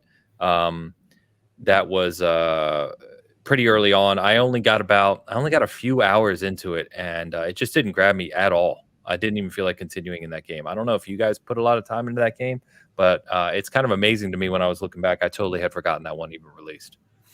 I'm kind of the same as you. I played 2 hours, and I was just like, man, this guy is super annoying, but also this gameplay kind of sucks. And when you actually get to it, because there's like 30-minute parade you got to go through before you even get there, and it was just one of those things where I was just like, all right, this is enough. I like the vibe. It had a really cool vibe to it, and I just couldn't keep going. I think it's a bad time to have kind of things that seem pro-Russia in the in the zeitgeist. So I think Atomic Heart is better than it got credit for, but it didn't have a ton to say. So if you imagine BioShock without the stuff at the end, without Would You Kindly, does it have the same kind of effect? I would say no. Yeah, it's just a generic action game at that point. Yeah, that's one I actually have not played at all, which is a rarity for me. And the reason is because I keep waiting for it to go on a real sale. They keep doing like $10 off, $15 off. And I'm like, no, dude, this is a $30 game. Just sell it to me for the real price. And it has not gone down that cheaply yet. So I'm waiting for it. They're like playing chicken. It's just dude, it's like, I'm not going to bite, man. 25% off? No. You are a 50, 60% off game. Come on. Travis wants a full auction system. I do. Here's my It was in Game Pass, wasn't it? It is in Game Pass, I thought. It's in Game Pass, but yeah, I'm trying to barter for it, I guess. Yeah, I probably should just play it in Game Pass. Or not. I mean, there's plenty of other games. Exactly. That's the thing. Just too many other games. Time is the resource you can't make more of, so. Yeah. Go ahead. We'll just kind of go around the horn here. We can just jump around with different games, but okay. Well, Dan is currently a BioShock man right now, so I'm playing BioShock. I want to remind people of the existence of Making of Karateka. Oh yes, I forgot about that one as well. See? Making of Karateka is more of a video game documentary about Karateka and specifically Jordan Mechner, who made Prince of Persia as well as Karateka, and his father, who is the composer of the game. And it's really, really well done. You've got a lot of cool video commentary, a lot of old letters between Jordan and Broderbund, as well as versions of the game that originally released on like the Commodore 64 and the Apple IIe, and a modern version of that same game. It's a great package, and I love seeing Digital Eclipse do these games where they have all of this kind of historian documentary preservation stuff put into an older title that probably wouldn't sell as well on its own. So I highly recommend it. I don't have any idea whether it's on sale anywhere, but it is a forgotten game, I think, and it deserves to not be forgotten. It's one of those that every time we bring it up, I'm like, yes, I'm going to go buy that after the show, and then I forget. So I'm literally going to type a note for myself right now. There you go. See? It doesn't happen again. It's easy to forget. There's just too much, man. There's too much. Yeah, that game is cool. Definitely. Okay, got it. So it's funny you mentioned Prince of Persia. I was just going to say, looking through this list, I realized and had forgotten. It's not a forgotten release, but in January we get the new 2D Prince of Persia, which looks fantastic. By the way, I'm very excited for that because that's from the Rayman Legends team. So the gameplay should be on point, but that's neither here nor there. We'll cover that in 2 months. I keep thinking it's an Assassin's Creed game, so I appreciate you keep reminding me. Fair enough.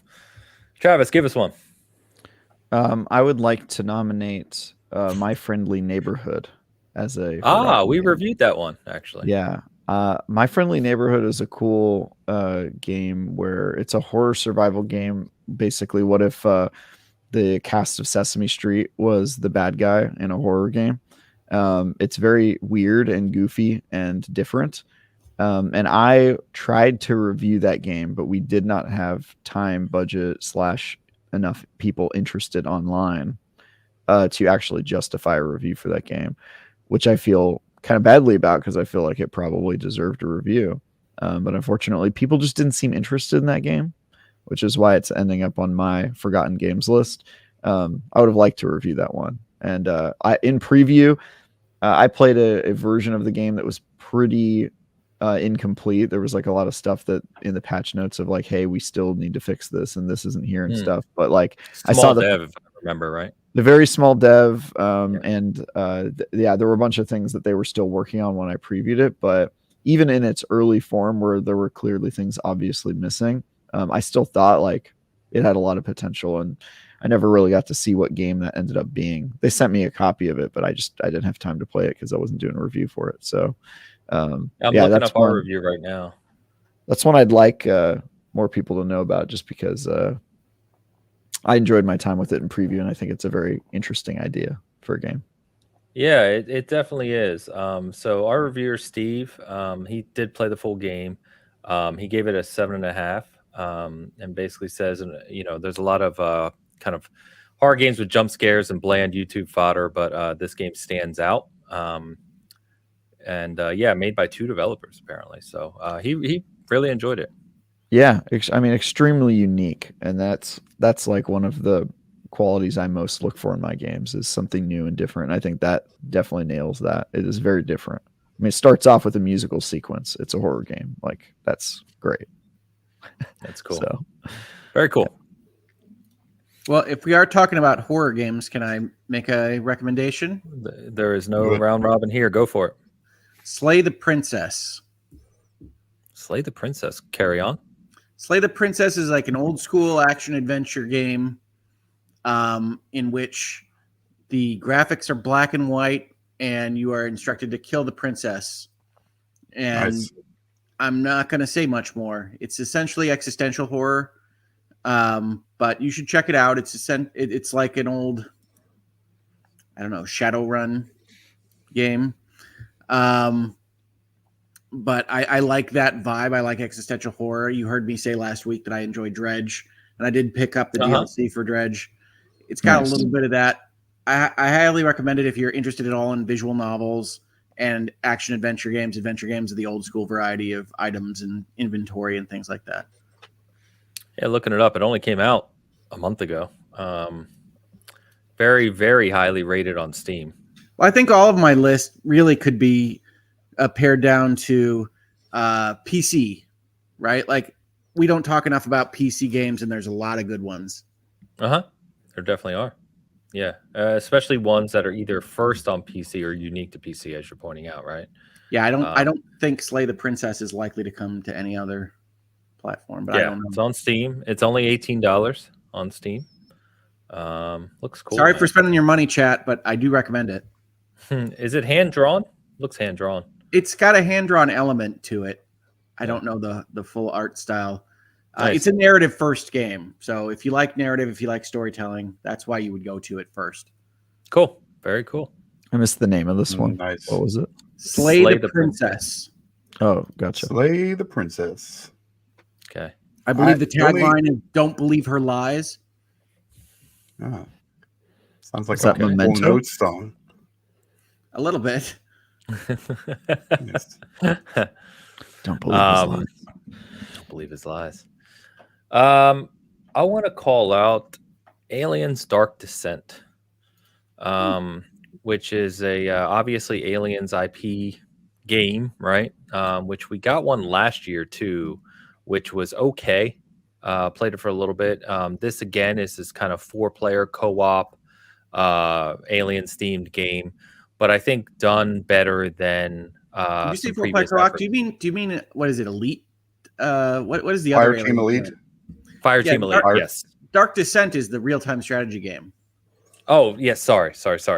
I'm mixing these games up. I apologize. But I was going back and looking at this one from earlier this year. When did this come out? In June. And, I'm a big Aliens kind of IP guy.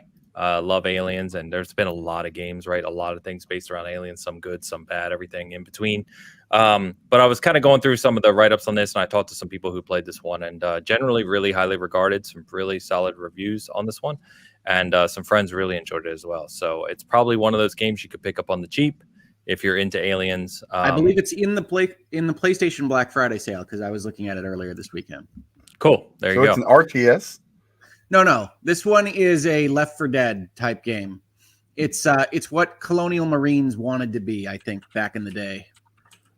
Hey, I remember that game. It's a cool one. Dark Descent. Yeah, it's on sale. I played a little bit of that one. $27.99. Not Dark Descent. I think it's No, not Dark Fire Descent. Team Fire Elite. Team Elite. Oh, Fire Team Elite was last year. Dark Descent is Yeah. the one I'm talking about from this year. But Dark Descent is the Okay. real-time strategy game. Yeah, that's what Right. we're talking about. Okay. I said I mixed them up at the start. Oh, Yeah, I sorry. thought you mixed them up and you wanted the Fire Team Elite. No, Dark Descent No. Dark is a Descent. real-time strategy game. Yes. Hmm.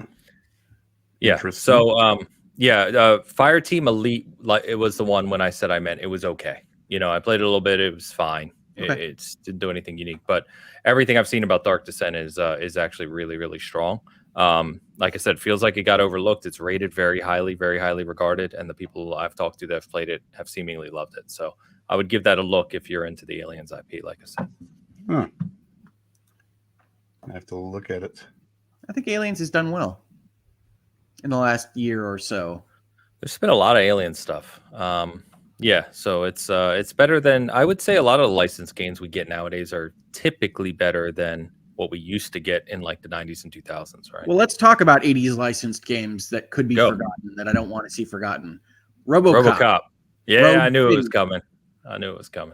RoboCop. Rogue City is pretty good. It is not worthy of being forgotten. Nice. Seen a I lot will of people agree to talking that. about it.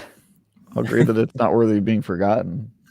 It's about as high as I'd go on the bar, but yeah. Wow.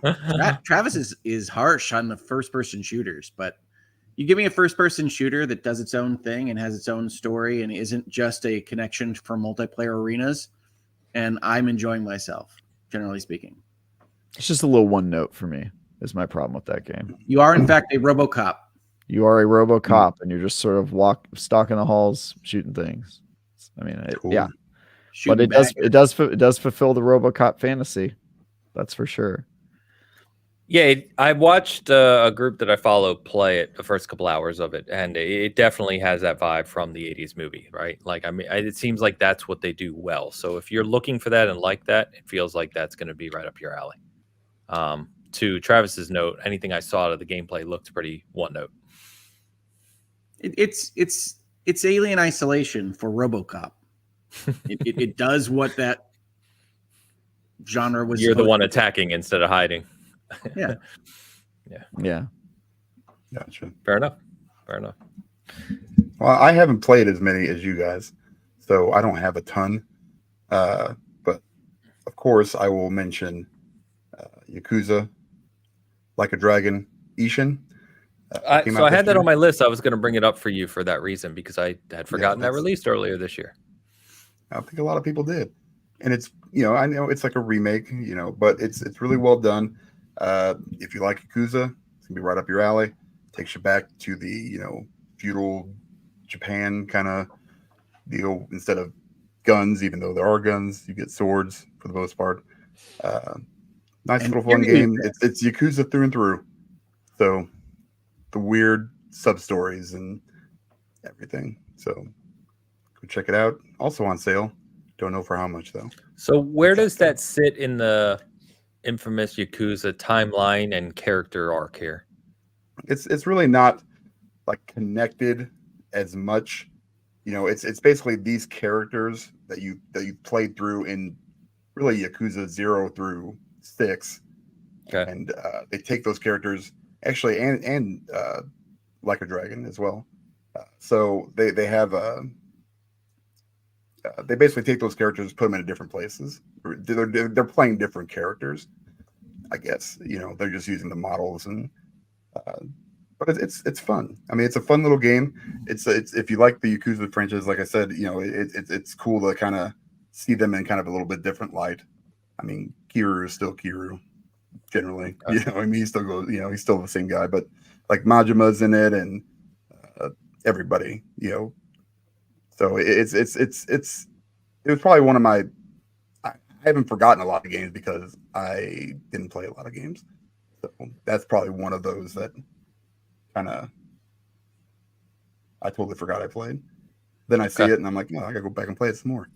It was good, very good. Gotcha. I have to go back and play it. It's a good reference because it is one of those games that came out when my hand said no. So I'm trying to go back to those games. The game I have from that time period that I wanted to remember was Wild Hearts. I really like that game. Okay.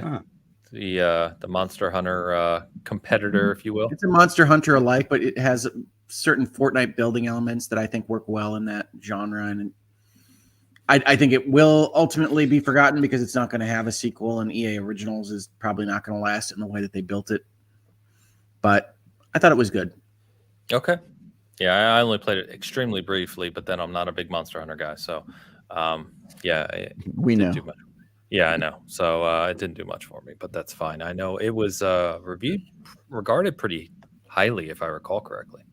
So for a moment, but I mean, like that's why we're having these conversations. Is 2023 just came in and the lights got too bright. What was that Monster Hunter like game? Wild Hearts. Yeah, I actually did play almost that entire game. I helped Tom review it. Yeah, it was a good game. Completely forgot about it. Reviewed it for us. He really liked it. Forgot playing it. There you go. I played that game for like 10, 11 hours. Completely forgot about it. Yep. I'll throw one up on a T for you, Travis, that I had going through the list that I've only played once, but I know you reviewed it and really liked it, is Meet Your Maker. It's on my list. Okay. Yeah. I think that one is definitely overlooked because, again, it came out during a really bad time. I can't remember what was coming out at that time, but everybody was playing something else is my recollection. That one's really cool. Making your own levels, having your friends try to take down those levels, and basically just infinite replayability in terms of stuff to do. It's also gotten really good support. It kind of has not really live service model because I don't think they're doing season passes and stuff, but they are like, if it's got a long tail in terms of support for that game. So they've been coming out with stuff like new traps and new weapons and new ways to mess with the people invading your bases. And it's a super cool game. I can't remember what's real weird. It's a real weird vibe. It's a weird vibe. It's like Mad Max kind of gross sci-fi world with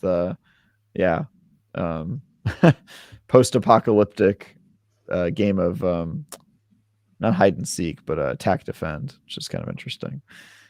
Super cool game. But yeah, you can watch my review on that one. Definitely on my list. Actually, I tried to put as many games that I reviewed on my list as possible that I thought were actually worth remembering. Because some of the games I review aren't worth remembering. Nobody needs to know about the Gray Hill incident. It's fine. Don't do it. Go ahead and forget about that one. Forget that one happened. I sure wish I forgot about it. A couple of people in chat, and I had this on my list too, have mentioned Minecraft Legends came out this year. It's on my list as well. Yeah, which it's Minecraft. I mean, it's one of the biggest IPs in gaming, right? It's kind of weird to think that this, and maybe we're not the audience, right? Minecraft has a different. My daughters do update me on the Minecraft live announcements, so if you're not getting that, you might forget it, I guess. Yeah. So maybe that's part of it, but that's definitely one. When I look back, I was like, wow, Minecraft Legends did come out this year, didn't it? I didn't get to play nearly enough of that game, but I really liked what I did play. So that is also on my list, Minecraft Legends. I don't love that one. I'm just a person, but I don't love that one. Yeah. I mean, you like Minecraft in general. I'm just a guy. Just a guy looking at a game I don't like. In love with stuff that's not Minecraft. Man. Oh my god. Well, no, I just don't love it. I mean, but if other people like it, that's great. I did want to talk a little bit about cozy games because I love Fae Farm. I've talked about that, but probably not as much as I've been playing it in this space. Fae Farm is a great farming game with all the stuff that you love from Stardew Valley or Harvest Moon or however back you want to go in the kind of farming, life sim, relationship management game genre. And it's an excellent representation of it. And I love Palia, which was introduced to me by Travis. And we play it in Hogue House still. It's a World of Warcraft if you only did cozy things. It's Animal Crossing meets WoW. That's how I describe it. It's actually pretty cool in theory. It's not my type of game, but just the concept sounds really cool. And the art style, because we talked about that one because I was talking to PR about it. The art style in that one is pretty beautiful from what I've seen. It is. No, it's great. It's real, right? It's not just trying to get away with budget graphics from a cozy environment perspective. So Fae Farm and Palia, I don't want to be forgotten because I think those are really good. Nice. Great games. Yeah, Nice. Palia is also on my list. Because I actually spent, my fiance has spent over 250 hours in that game. She actually, funny story, she played that game so much in preview. Like we got codes like maybe a month and a half before they entered their beta and everyone could play it. She played so much that the publisher called me to ask why one of my codes had like over 150 hours in it, because they were like, are you playing that much? Are you crypto mining with Palia? Yeah, they were like, what is up with that? Like the developer was like, yo, one of the codes we gave out, like all the other codes are like 15 20 hour, like our game is not meant to be played this long. What are you doing? It was like very early state, and they were like, they asked the publisher, they were like, hey, can you like reach out to IGN, because one of the codes we gave them is being used for like an absurd amount of playtime. And they called me. I just so happened to be at the IGN office when it happened, when they called me, and they were just like, what's going on? And I was just like, that is my fiance. She loves your game. And they were just like, oh, damn, she's played more than everyone by a lot. I was just like, yep, she's obsessed. So I put maybe like 60, 70 hours into that game, which is a lot for a preview. Like I didn't review that game. I did a preview. Usually a preview, you play like a couple hours. So that was it's pretty compelling. My daughter is dedicated to becoming a citizen of Palia. Yeah, that takes a long time, dude. It's quite a grind. But yeah, that's a super cool one. I will take that off my list as well. Palia was on there. That's awesome. I want to shout out one, which again may not be the audience and maybe my kind of feed. I don't hear about it, but Lego 2K Drive. So this is Lego licensed game, but it's in the Forza Horizon Crew Motorfest style, right? So it's an open world kind of racer, but more funny themed, right? In the Lego world, kind of humor, lighthearted for kids type thing. So it's one of those games that is beautiful and has a lot to do. Just if you have kids and you enjoy racing around, don't even have to be kids, right? It can just be a fun game, one of those games to kind of veg out to. That came out in the middle of the year, right in May, when all the big games were ready to hit, like Diablo, Final Fantasy. I forget all the others now, but there were so many games hitting. Yeah, it just got lost, I think. And again, very highly regarded, critically very acclaimed. Just one of those games. So if you're looking for the kind of casual racer that you can just have fun with and cruise around and discover things, kind of open world racer, it's a good one to call out, along with Crew Motorfest, which I know we've talked about previously, so it's not really forgotten about. But can I recommend Hot Wheels 2 instead of Lego Drive? And Lego Drive is not because I have experience with it. I tried to buy it physically, which is always a mistake. And it came with a dead sector or whatever, and I was never able to install it. And I know people have the digital physical fight all the time, but at least with the digital games, I can play them. And I never got a physical copy of Lego 2K Drive that worked. So that's always you can get a new one, right? Yeah. Could have gotten a new one. Didn't. It's too much work. Okay. Gee. I never had a digital copy not work. Man, but digital copies don't work when they stop letting them work. I mean, we do the same thing with that's happened so much. It's a false equivalency, and you know it, sir. I was making a joke, but I did get a bad disc. And I love the Hot Wheels. I love the Hot Wheels games. I think they do a really cool way of making the cars look like Hot Wheels, and I think they are a fun arcade racer that has all the kind of skidding and speed boosts that you want to see from a Mario Kart or something like that, and it's a lot of fun to play. It's up for best racing or sports game this year. I guess here's a pro tip, Hogue. If you're going to have something physically shipped to your house, why not make it actual Hot Wheels? I mean, if you're going to go through all the trouble. I have lots of Hot Wheels and Hot Wheel tracks. That seems like a better. This is why I can't afford a MetaQuest 3, Travis. I got Hot Wheels. I got tiny little robots. Can your Hot Wheels ride around on your non-functional disc of the Hot Wheels game? Can you have them use that as a course? Use that as a course. Yeah. Although I can recommend Hot Wheels, and then Nissa in the chat says the Disney's car my game. The Disney Speedstorm I really like this year as well. Didn't play that one. Oh, Speedstorm, yep. But Gameloft is getting in a little trouble because they are moving around their business model for Disney Dreamlight Valley. I would expect whatever winds up happening with Dreamlight Valley will That's also this happen year, with right? Speedstorm. This year is the so- 1.0 release. I think it's happening. Yeah, in it's December. 1.0 on the 5th of December, which I was going to mention this week to you guys because I know you've talked a lot about Dreamlight Valley, and I noticed that on the list. Dreamlight Valley is great, but they're not going free to play, and some people are mad. Some people are sending me letters asking me to do lawsuits and things. I'm mad. So, Wow. no, Okay. by the way. Yeah, people are upset. Too funny. One of the bigger ones that came out earlier this year that I think got lost, especially given kind of the type of game it is Wolong Fallen Dynasty. So this is it's Team Ninja basically taking what they did with Neo and making it more of even more of a kind of a larger Souls-like.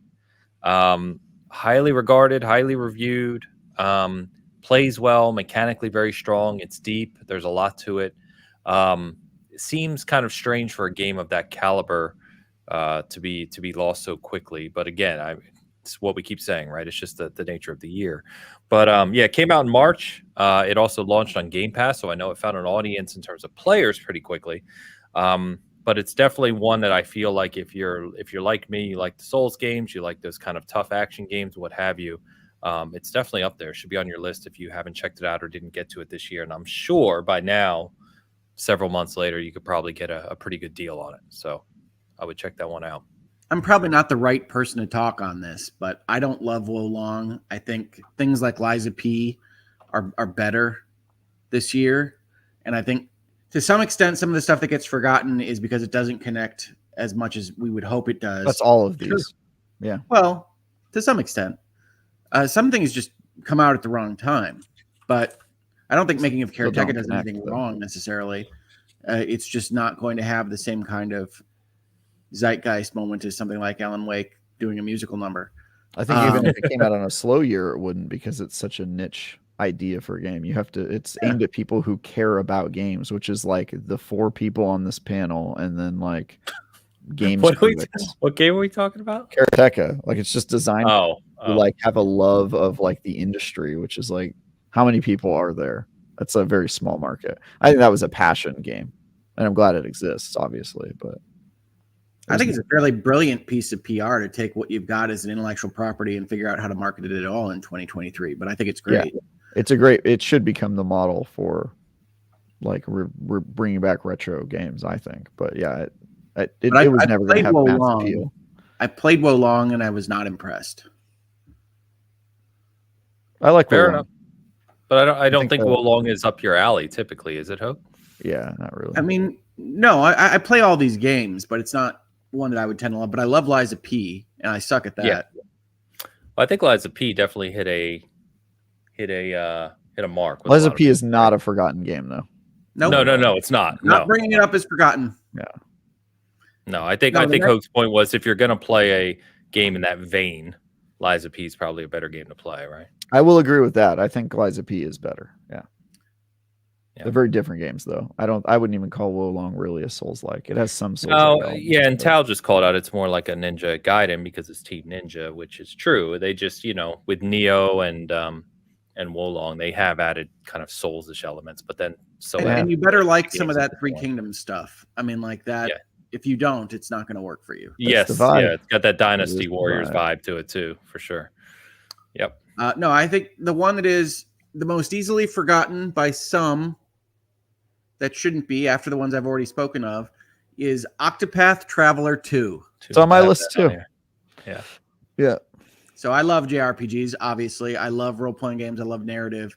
Octopath Traveler 2, I think, didn't move the needle as much away from Octopath Traveler 1 as it needed to get more credibility from some folks.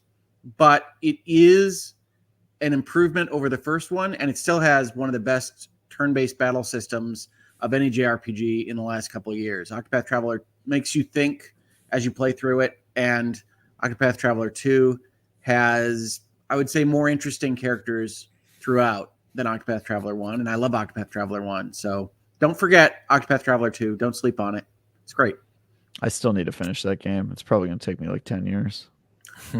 It's long. Yeah. And I don't have time to focus on it 100%. You gonna finish that first, or Hogue with Xenoblade 3? Oh, Hogue's never finishing Xenoblade. I don't know that I will ever finish Xenoblade 3. I'm going to give it a try. Yeah, I've long believed that's his bakery. I mean, that's never happening. It's just not. Welcome to the business, Hogue. Yep. It's too. These games are too long, fellas. You know this.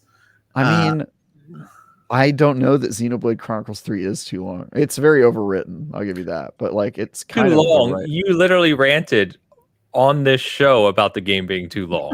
It is long. It was my point. But is it too long? Is it too long? It's a good game. It's a damn good game. I'm gonna keep playing it. It's got a lot to say about like. You're gonna keep playing the first 20 hours. I know how you work, Hogue. Every time you pick it up, you're gonna be like, "It's been so long. Let me start from the beginning." I think I don't have to start over again on this one, but I might. All right. Okay. Put Xenoblade down and just play Elden Ring.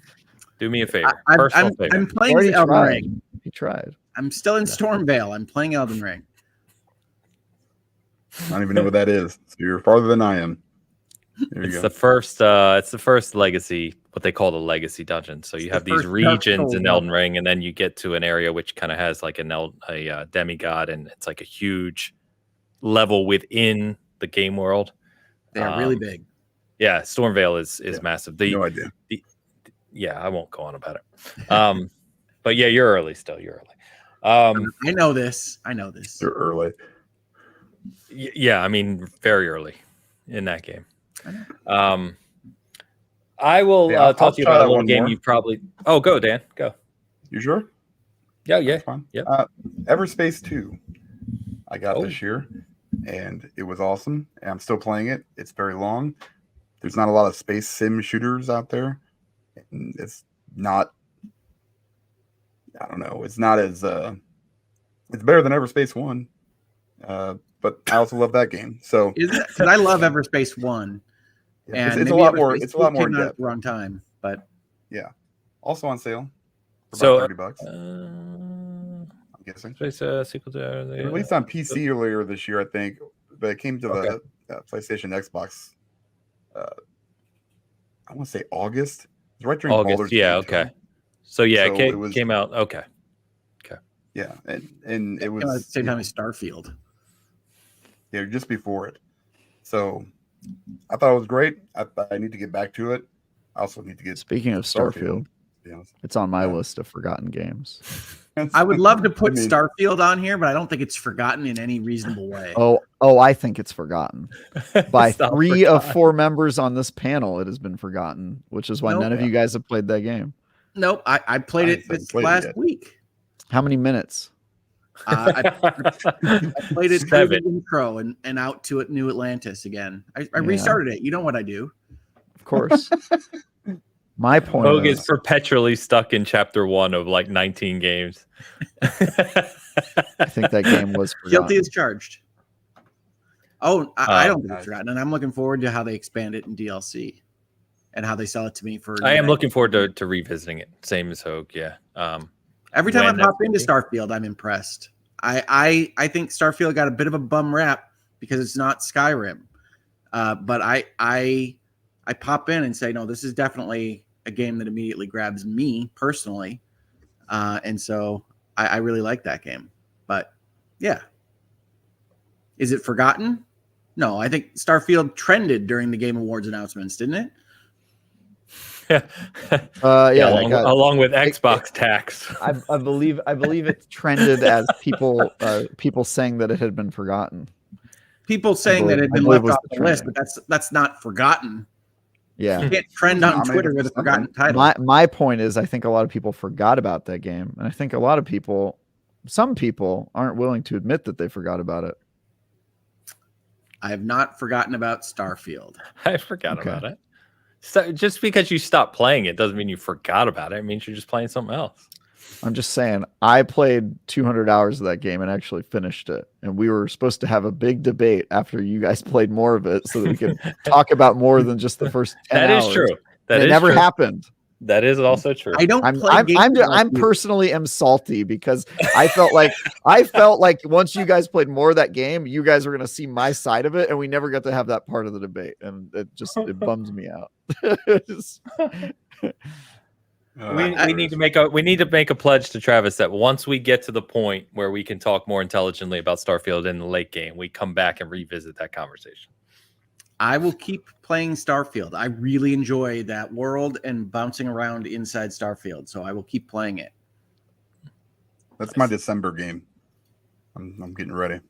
Oh, Okay. no, not my December game, Travis. That's Pandora. I'm heading to Pandora for December, so I sorry don't about trust Ubisoft with that IP, so that. I do trust Ubisoft. no. I like Ubisoft games in general. Well, so do I. I really do. I don't I think don't there's know. It any looks reason to fun. believe It just looks like Far Cry Avatar, however you Yes. want to say that, and piece it together, which is Yeah. fine. That's I probably don't- going to be fun. Right. Yeah. Yeah. Mm. I'm not expecting. I guess it's probably expectations, right? I'm not expecting a Game of the Year winner out of Avatar, but Nope. will it be fun? I bet it'll be fun. Guess we'll see. We're only a couple weeks Yeah. away from that finally releasing. We've been hearing about it for years, so That's the Avatar way. yeah, true. They were just paying homage this whole time. Game's been ready for 2 years.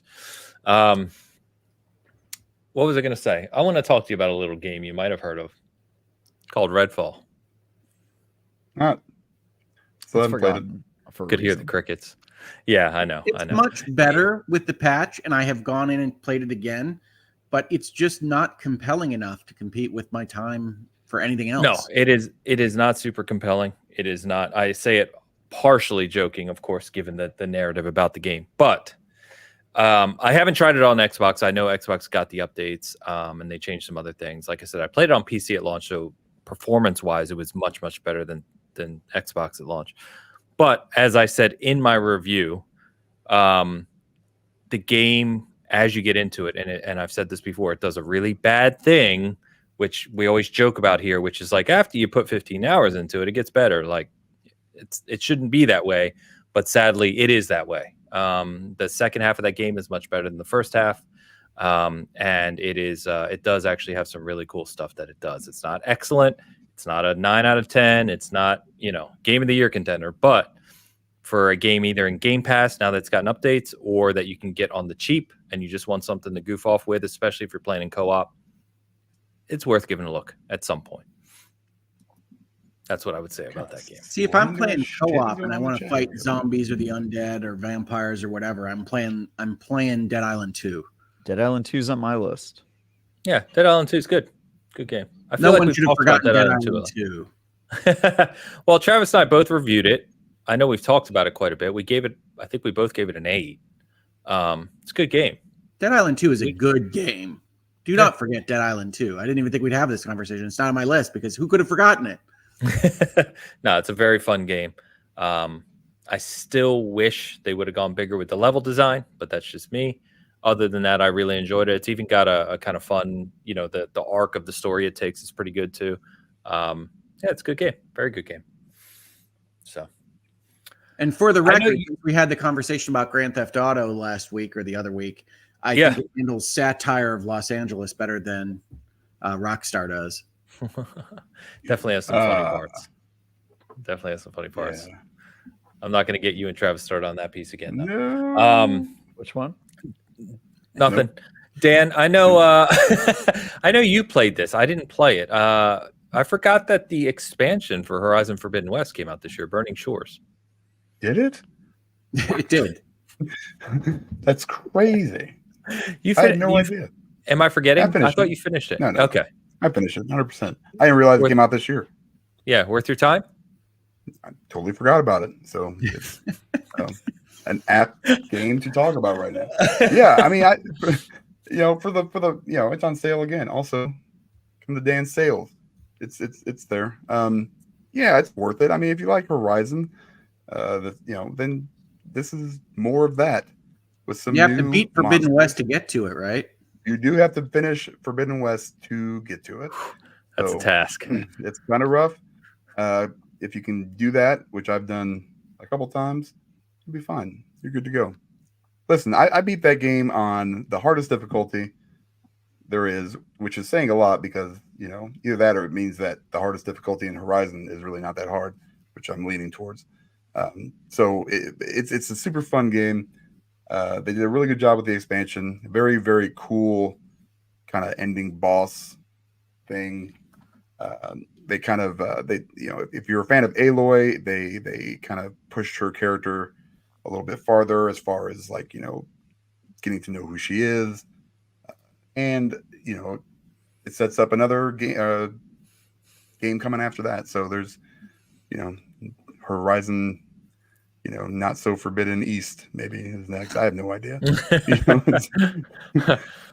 By the way, Darth Mac called you Deal Guy Dan, and I think that's got to be your new name, Deal Guy Dan. I think Dan might be Wario 64 secretly. Do we know? That's my buddy. That would be hilarious. Yeah, he's your buddy, your friend. Okay, Yeah. yeah, like Bruce Wayne's friend Batman. I've never seen them post at the same time. Yeah. No, it's I love getting deals, man. I love them. So I'm always looking for them. My biggest problem is, and I do this even when they're not on sale, is I'm really trying to be better about just buying games because they're releasing when I know I don't have time to play them. Yeah. I do that way That's too what often. I do with Starfield. I figured, well, once that comes out and Forza comes out, I'll sign up for a month of Game Pass and play them both. I like feeling when I have time that I have a lot of options of what to play. So that's how you get the smattering of chapter ones from me. But you get so much. That's fair. Yeah, that's fair. I think. Yeah, yeah. One I day got I'll nothing else take to back say. one Baldur's Gate, but I'll have to stop creating characters at some point. Gamefire says, did PSVR 2 get forgotten? The funny thing is PSVR 2 is literally at the top of my list. Just because, it came out in February, it came out with a large number of games, but I think as we've talked about previously here, not a lot of what we would call, or any for that matter, new kind of standout experiences, especially from first party. Call of the Mountain was supposed to be that. Synapse is good. Yes, very good. But Call of the Mountain was supposed to be that. It wasn't. Yeah, Call of the Mountain is not where it is, but Synapse is great. Yeah. Synapse is great, and then they've got the roller coaster horror game, but I think that's all they've gotten in terms of exclusive deals with third parties. Meanwhile, Meta's out here spending lots of money to get games like Assassin's Creed Nexus, which is on my forgotten games list, by the way. And I think they've had a lot more luck with, or not luck, just more aggressive strategy, more money put into it, whereas PlayStation feels like it's not really coming to play in the VR space, unfortunately. If you're Facebook versus Sony, that's how it's going to look. Yeah, probably. Yeah. But I feel like PlayStation, Sony, their whole strategy is we'll pay money to keep it off of the other platforms, and the fact that we're so ingrained in the game space that Meta is sort of still considered an outsider. They've got what is it called, Sangonzu game or whatever, but they don't really have a whole lot of studios in house. But they do have a lot of money.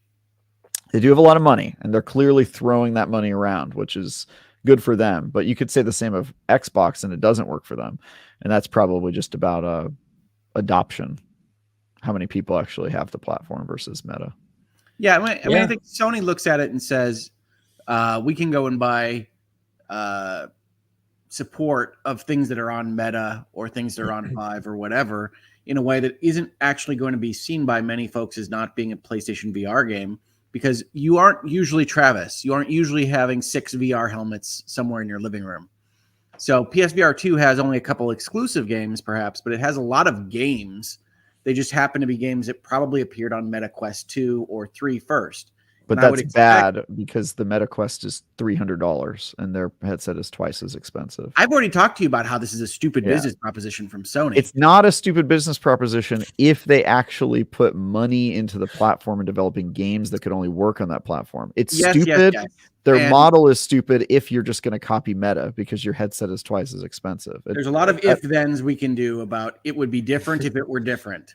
It'd be different if They could make it different, though, is my point. It's not like it's different and it's completely out of their control. It's just a shit strategy. It was always a shit strategy, right? You don't go and compete solely on hardware and then don't have any support on the software side. But that's what they said they were going to do. We're gonna over-engineer this thing, and I like my PSVR 2, but we're going to over-engineer this thing, and then we're only going to release games every once in a while. Well, they didn't say that they weren't going to support. Oh, they did. When they announced their games, and it was 8 meta games.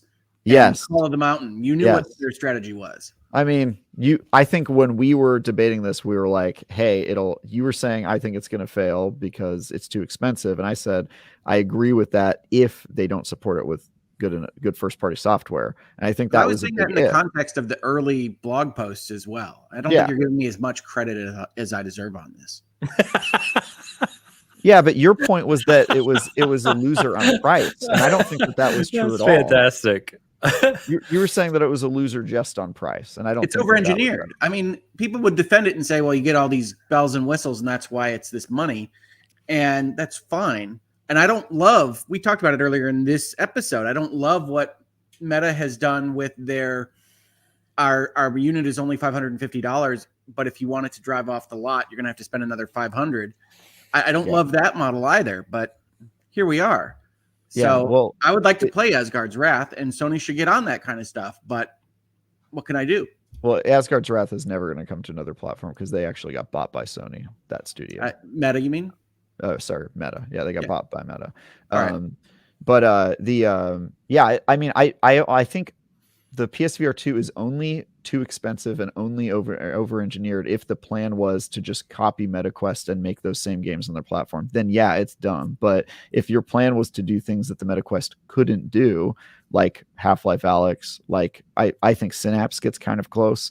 Maybe MetaQuest could do that, but I don't think nearly as well. And so if they had planned to support more stuff like that, I think it could be a completely different story. I think then we'd be talking about, well, the MetaQuest is the cheap bargain bin, but you can't do experiences like you can in the PSVR 2. And unfortunately, they just did not put their money or time or focus on that platform. And maybe it's because they are a smaller company. Maybe it's because they're divided. They're still trying to support their console, which frankly has a software problem right now. It does. Yeah, I think they have other. Sony has a clear strategy for anything that they're doing right now. I just don't think they're serious about VR and about being a leader there. They just want to have a headset so that we can say, yeah, we do that too.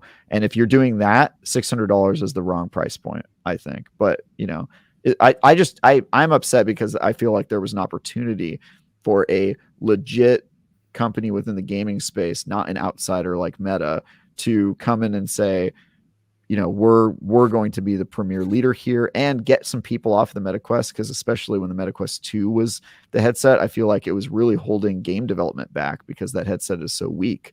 Now with the MetaQuest 3, it's kind of a different story. We're going to see hopefully better games coming out. But man, I'm so bummed out about the PSVR 2.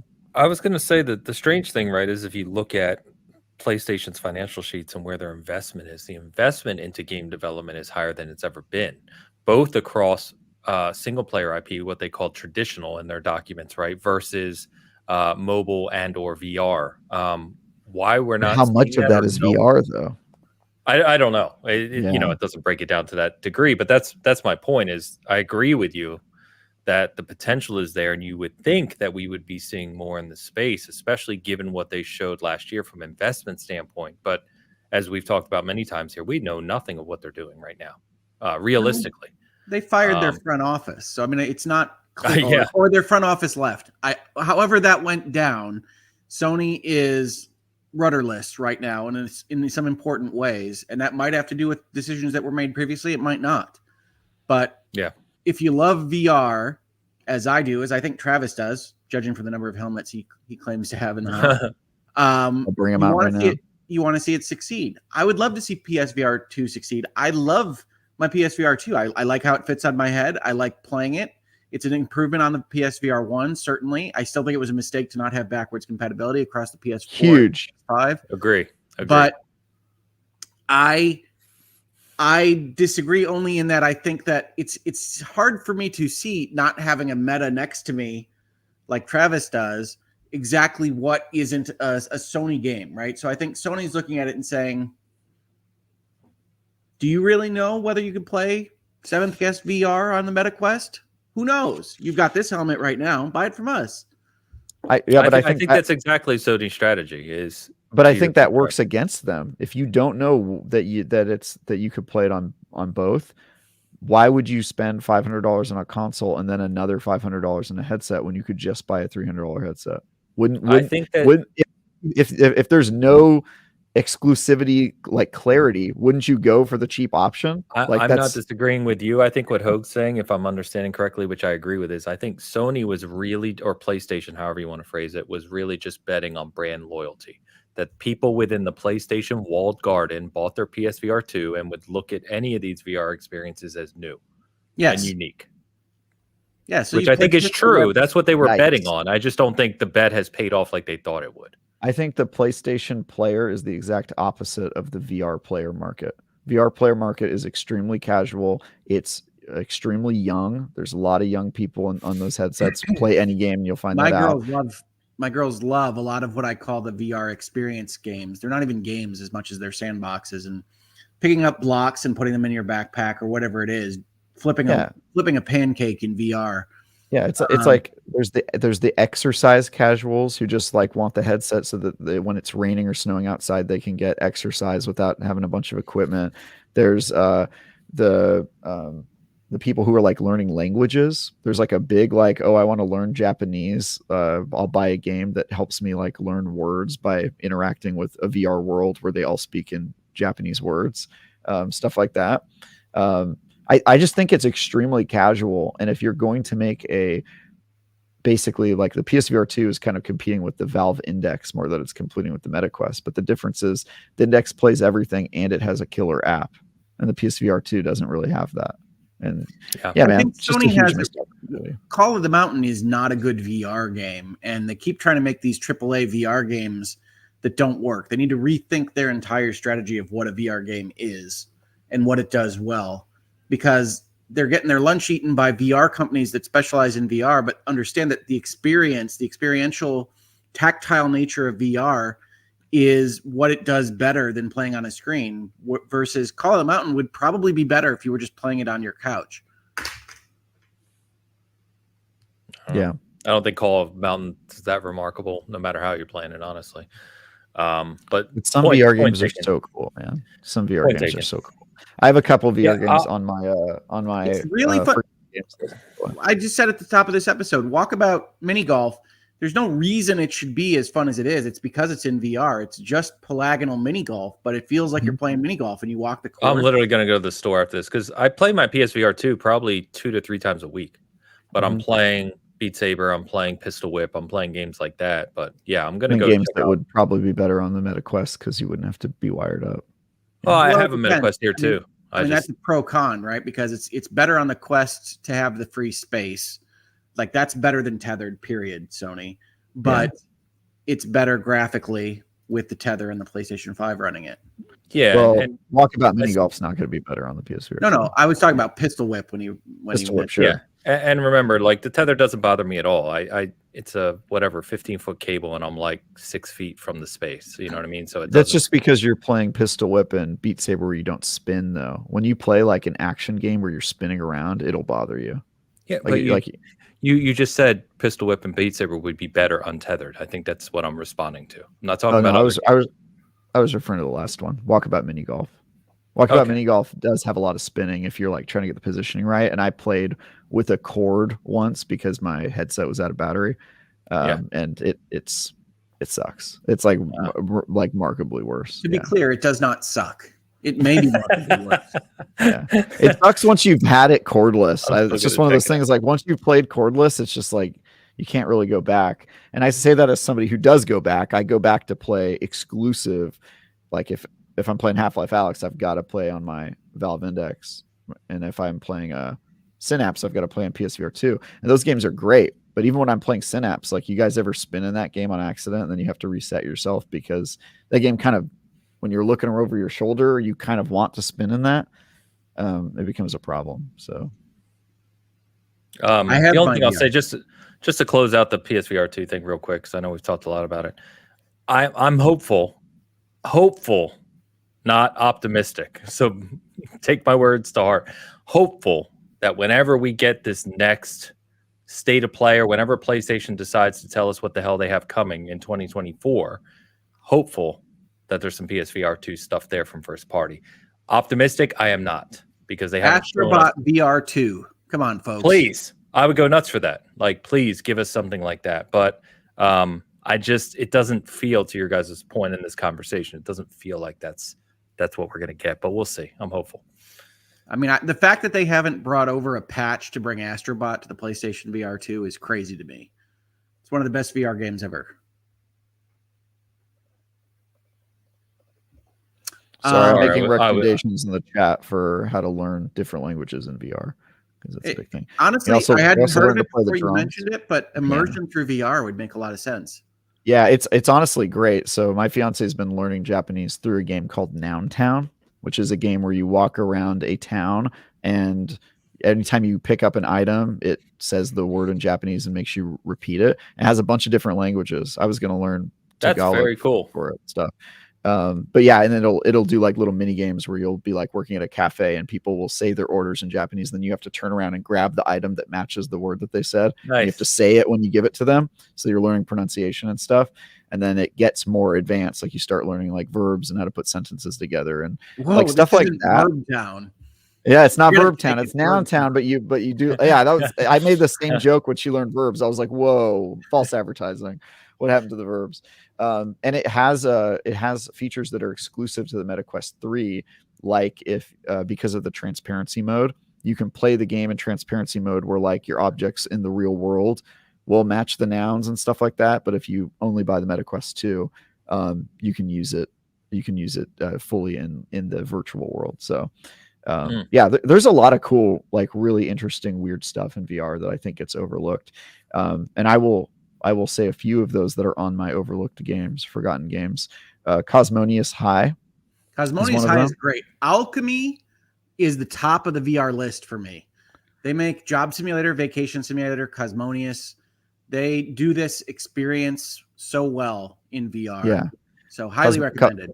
Yeah, Cosmonius High is absolutely awesome. I already mentioned Assassin's Creed Nexus, which I think is already. You want to explain real quick what Cosmonius High is? Oh yeah. You want to do Hogue?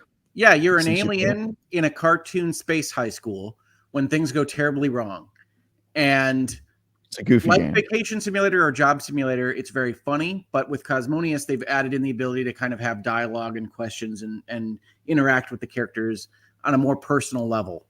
It's excellent. It's available on your PSVR 2. It is. Yeah.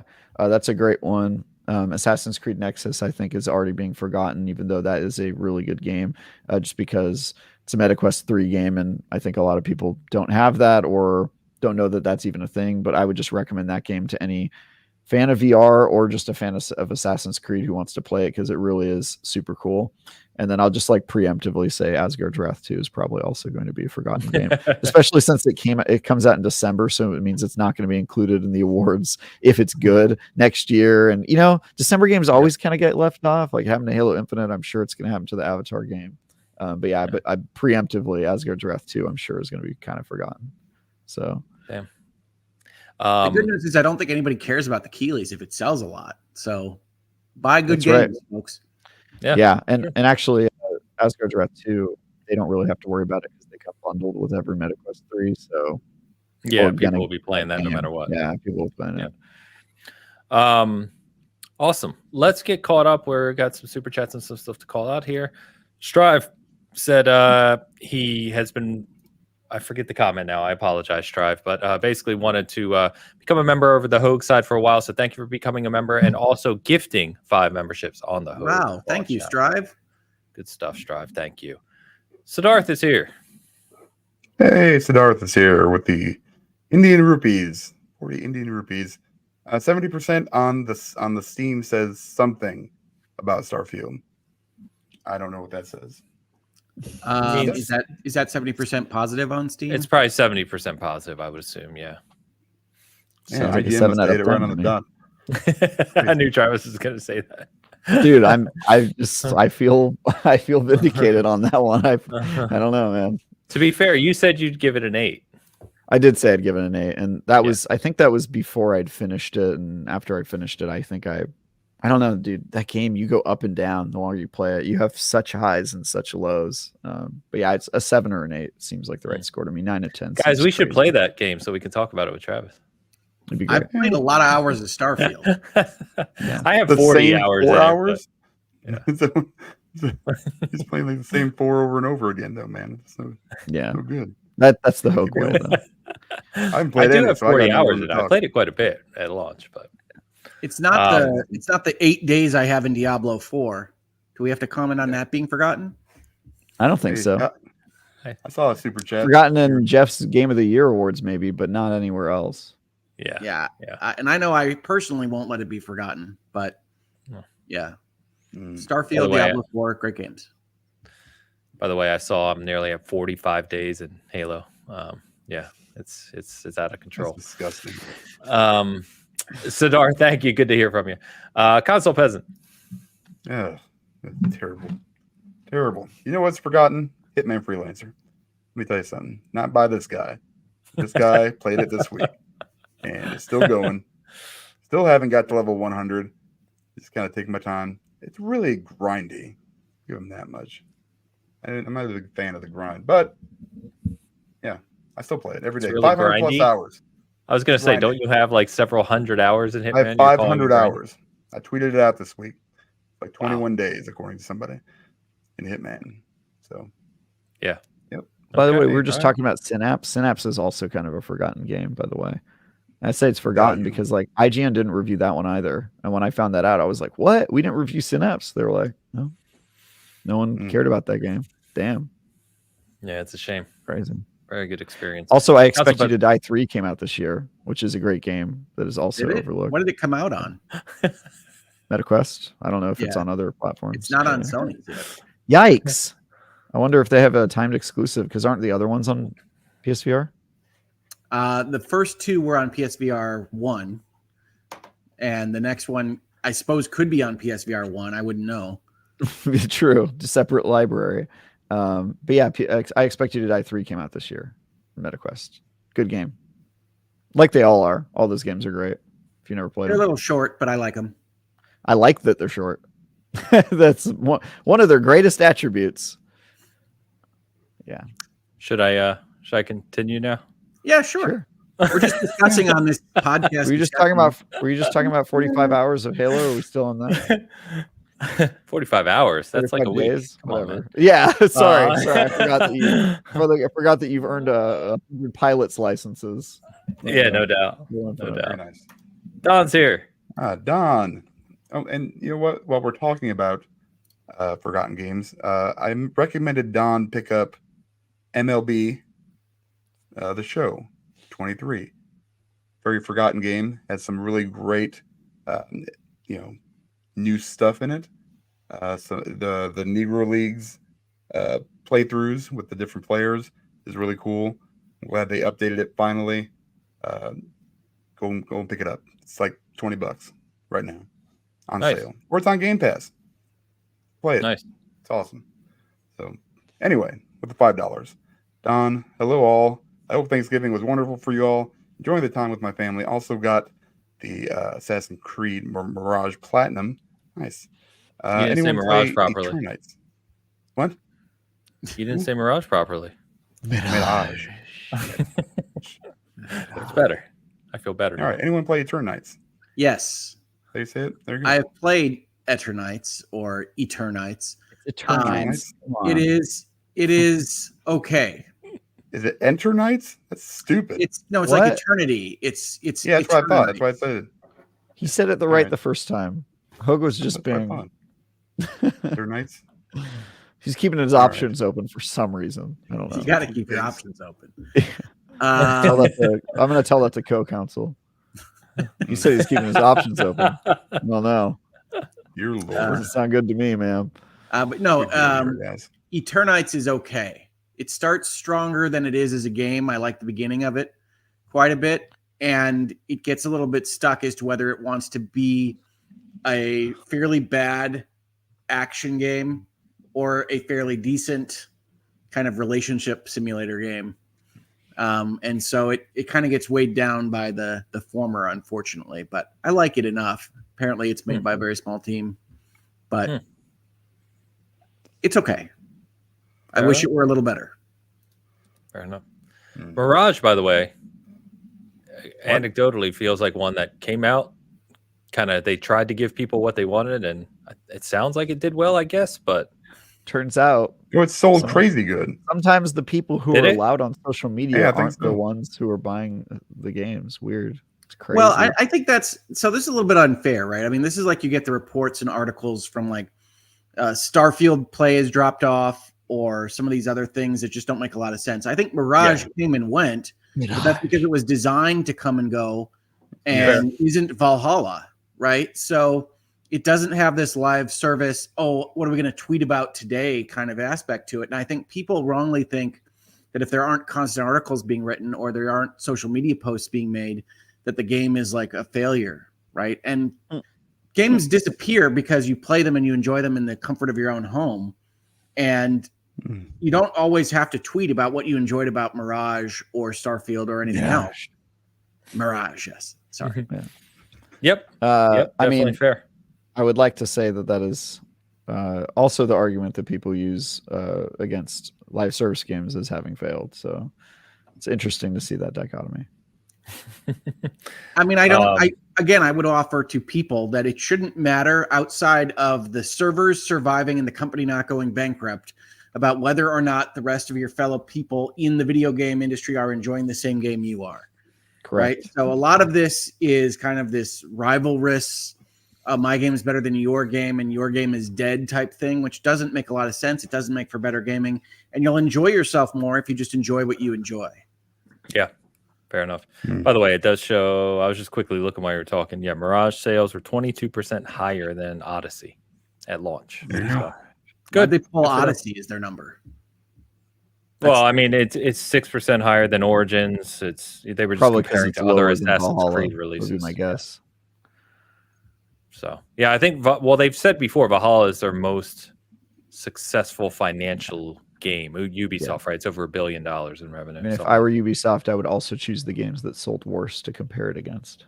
Yeah. Yes, but I mean, like, that's the game you can always play, right? If they tell you the percentage, ask for the real. If they tell you the real, ask for the percentage. And if they go 2 games back, ask what the game in between was. Yeah. Yep. Don, thank you very much. We've got some Papa Hogue comments. Oh, nice. No. He's back from last week. So I do think there's a typo in the first sentence here. He's going to apologize. I think there's a couple of them. Yeah, he'll get there. Excellent show, as usual. That's just wanted to say, we didn't want to stab. Wanted to say congratulations to the Michigan Wolverines. Go blue. That hurt me. Starfield is as good as it gets, though I'll never finish it if it really takes 200 hours. Dad, you'll never finish Starfield. I didn't even know you bought it, but I'm glad that you're enjoying it. It's your I didn't know Thomas Hogue played games. This is news to me. This is the guy that got me into games. It's awesome. Wow. It's crazy some people have supportive families. Doesn't that blow your guys' mind? It's amazing. Isn't that bizarre and otherworldly? Like Hogue is insane. what you've had no hardship in life. What a son. What I hear. What I hear. By the way, no hardship. By the way, did you say that's Ains as usual? So I think excellent show as usual. Ains. Yes. Cool. So I can go by Law now. That's my new name. Law. That's Ela. La. 2 L's, by the way. I think not that's one. Illa. Illa. Yeah. That's, Illa. yeah. You can buy that one a little thicker. It's a little okay. I'm going to buy Illa. My new name's Illa. I like it. Illa. I like it, Papa Hogue. Killer. But there's no question my dad would love Starfield. So I'm glad he's gotten a chance to try it. Nice. He did follow up. Yeah. Sorry for all the typos. Still can't get the hang of autocorrect. Welcome to my world, buddy. I love both my Quest 2 and wait a minute, hold on. And 3. And do all my grandkids. All right. Never touch my PlayStation really love VR. Yeah. Hands mode without controllers is the greatest. Hands mode. Don't know what that means. Hands mode. It means it you does can literally control it with just your fingers. And some games actually designed to play without controllers. Like they do the hand tracking as their main input, which is really interesting. That's cool. You know what else did that? Kinect. Yep. Hey, don't get me started on the Kinect. Somebody who has every achievement in all 3 Dance Central games. Do not get me started on the Kinect, Ains. Hey, I like the Kinect. I learned 2.0. Usher routines. I Usher like the Kinect. routines. I want video of Travis playing Dance Central. Oh, dude, Vogue. think You we don't all even know, dude. My skills on the dance floor unrivaled because of Kinect, because of Dance Central. My skills on the dance floor unrivaled. That's I'm my telling quote. you. We made the I'm wrong telling bet. you. I had a girlfriend for a number of years who I met because I was at a party dancing and I was pulling out Kinect Dance Central moves. No joke. And she turns to her friends and goes, "He's a good dancer." And that's how we met. Literally. Next thing you know, she's over at my place doing Dance Central. You know how we do? Those are the moves, folks. Those are the moves. That's my version of fourth base, dog. I just get you over. We're just doing Fourth base. yeah, dude, for sure. Home plate. I don't know. We're talking about 2 things I don't know about: relations with women and sports. It's really the perfect overlap. Oh my god! I don't think we can improve upon that as a send off. No. Yeah, that's Nope. perfect. Fourth base. Fourth base. What do you call it? Home plate? I don't know. I don't call it any of those things. Oh my lord! Oh, that's great. I love man, the Kinect is my point, I guess. I'm a and all Kinect that. apologist, man. I loved Kinect 2.0, man. They just Come should on. never have bundled it. The bundling with the Xbox One was the problem. Exactly. Oh man, Papa Hogue, thank you for getting us onto that topic. That was appreciated. Rough. All right, moving on. Thank you again. Siddharth is back. With another 100 rupees. Also, Halo Infinite in place of Cyberpunk for ongoing game. Happy Yep. holidays, Yes, guys. thank you, Siddharth. Agree with you. Cyberpunk is ongoing game is a crazy inclusion, but hey, That's what can you insane. do? I mean, Yeah. it is ongoing. Not- I probably got more updates this year than a lot of live service games because it was so definitely broken. revamp its game, but I don't think that's ongoing as much as replaced.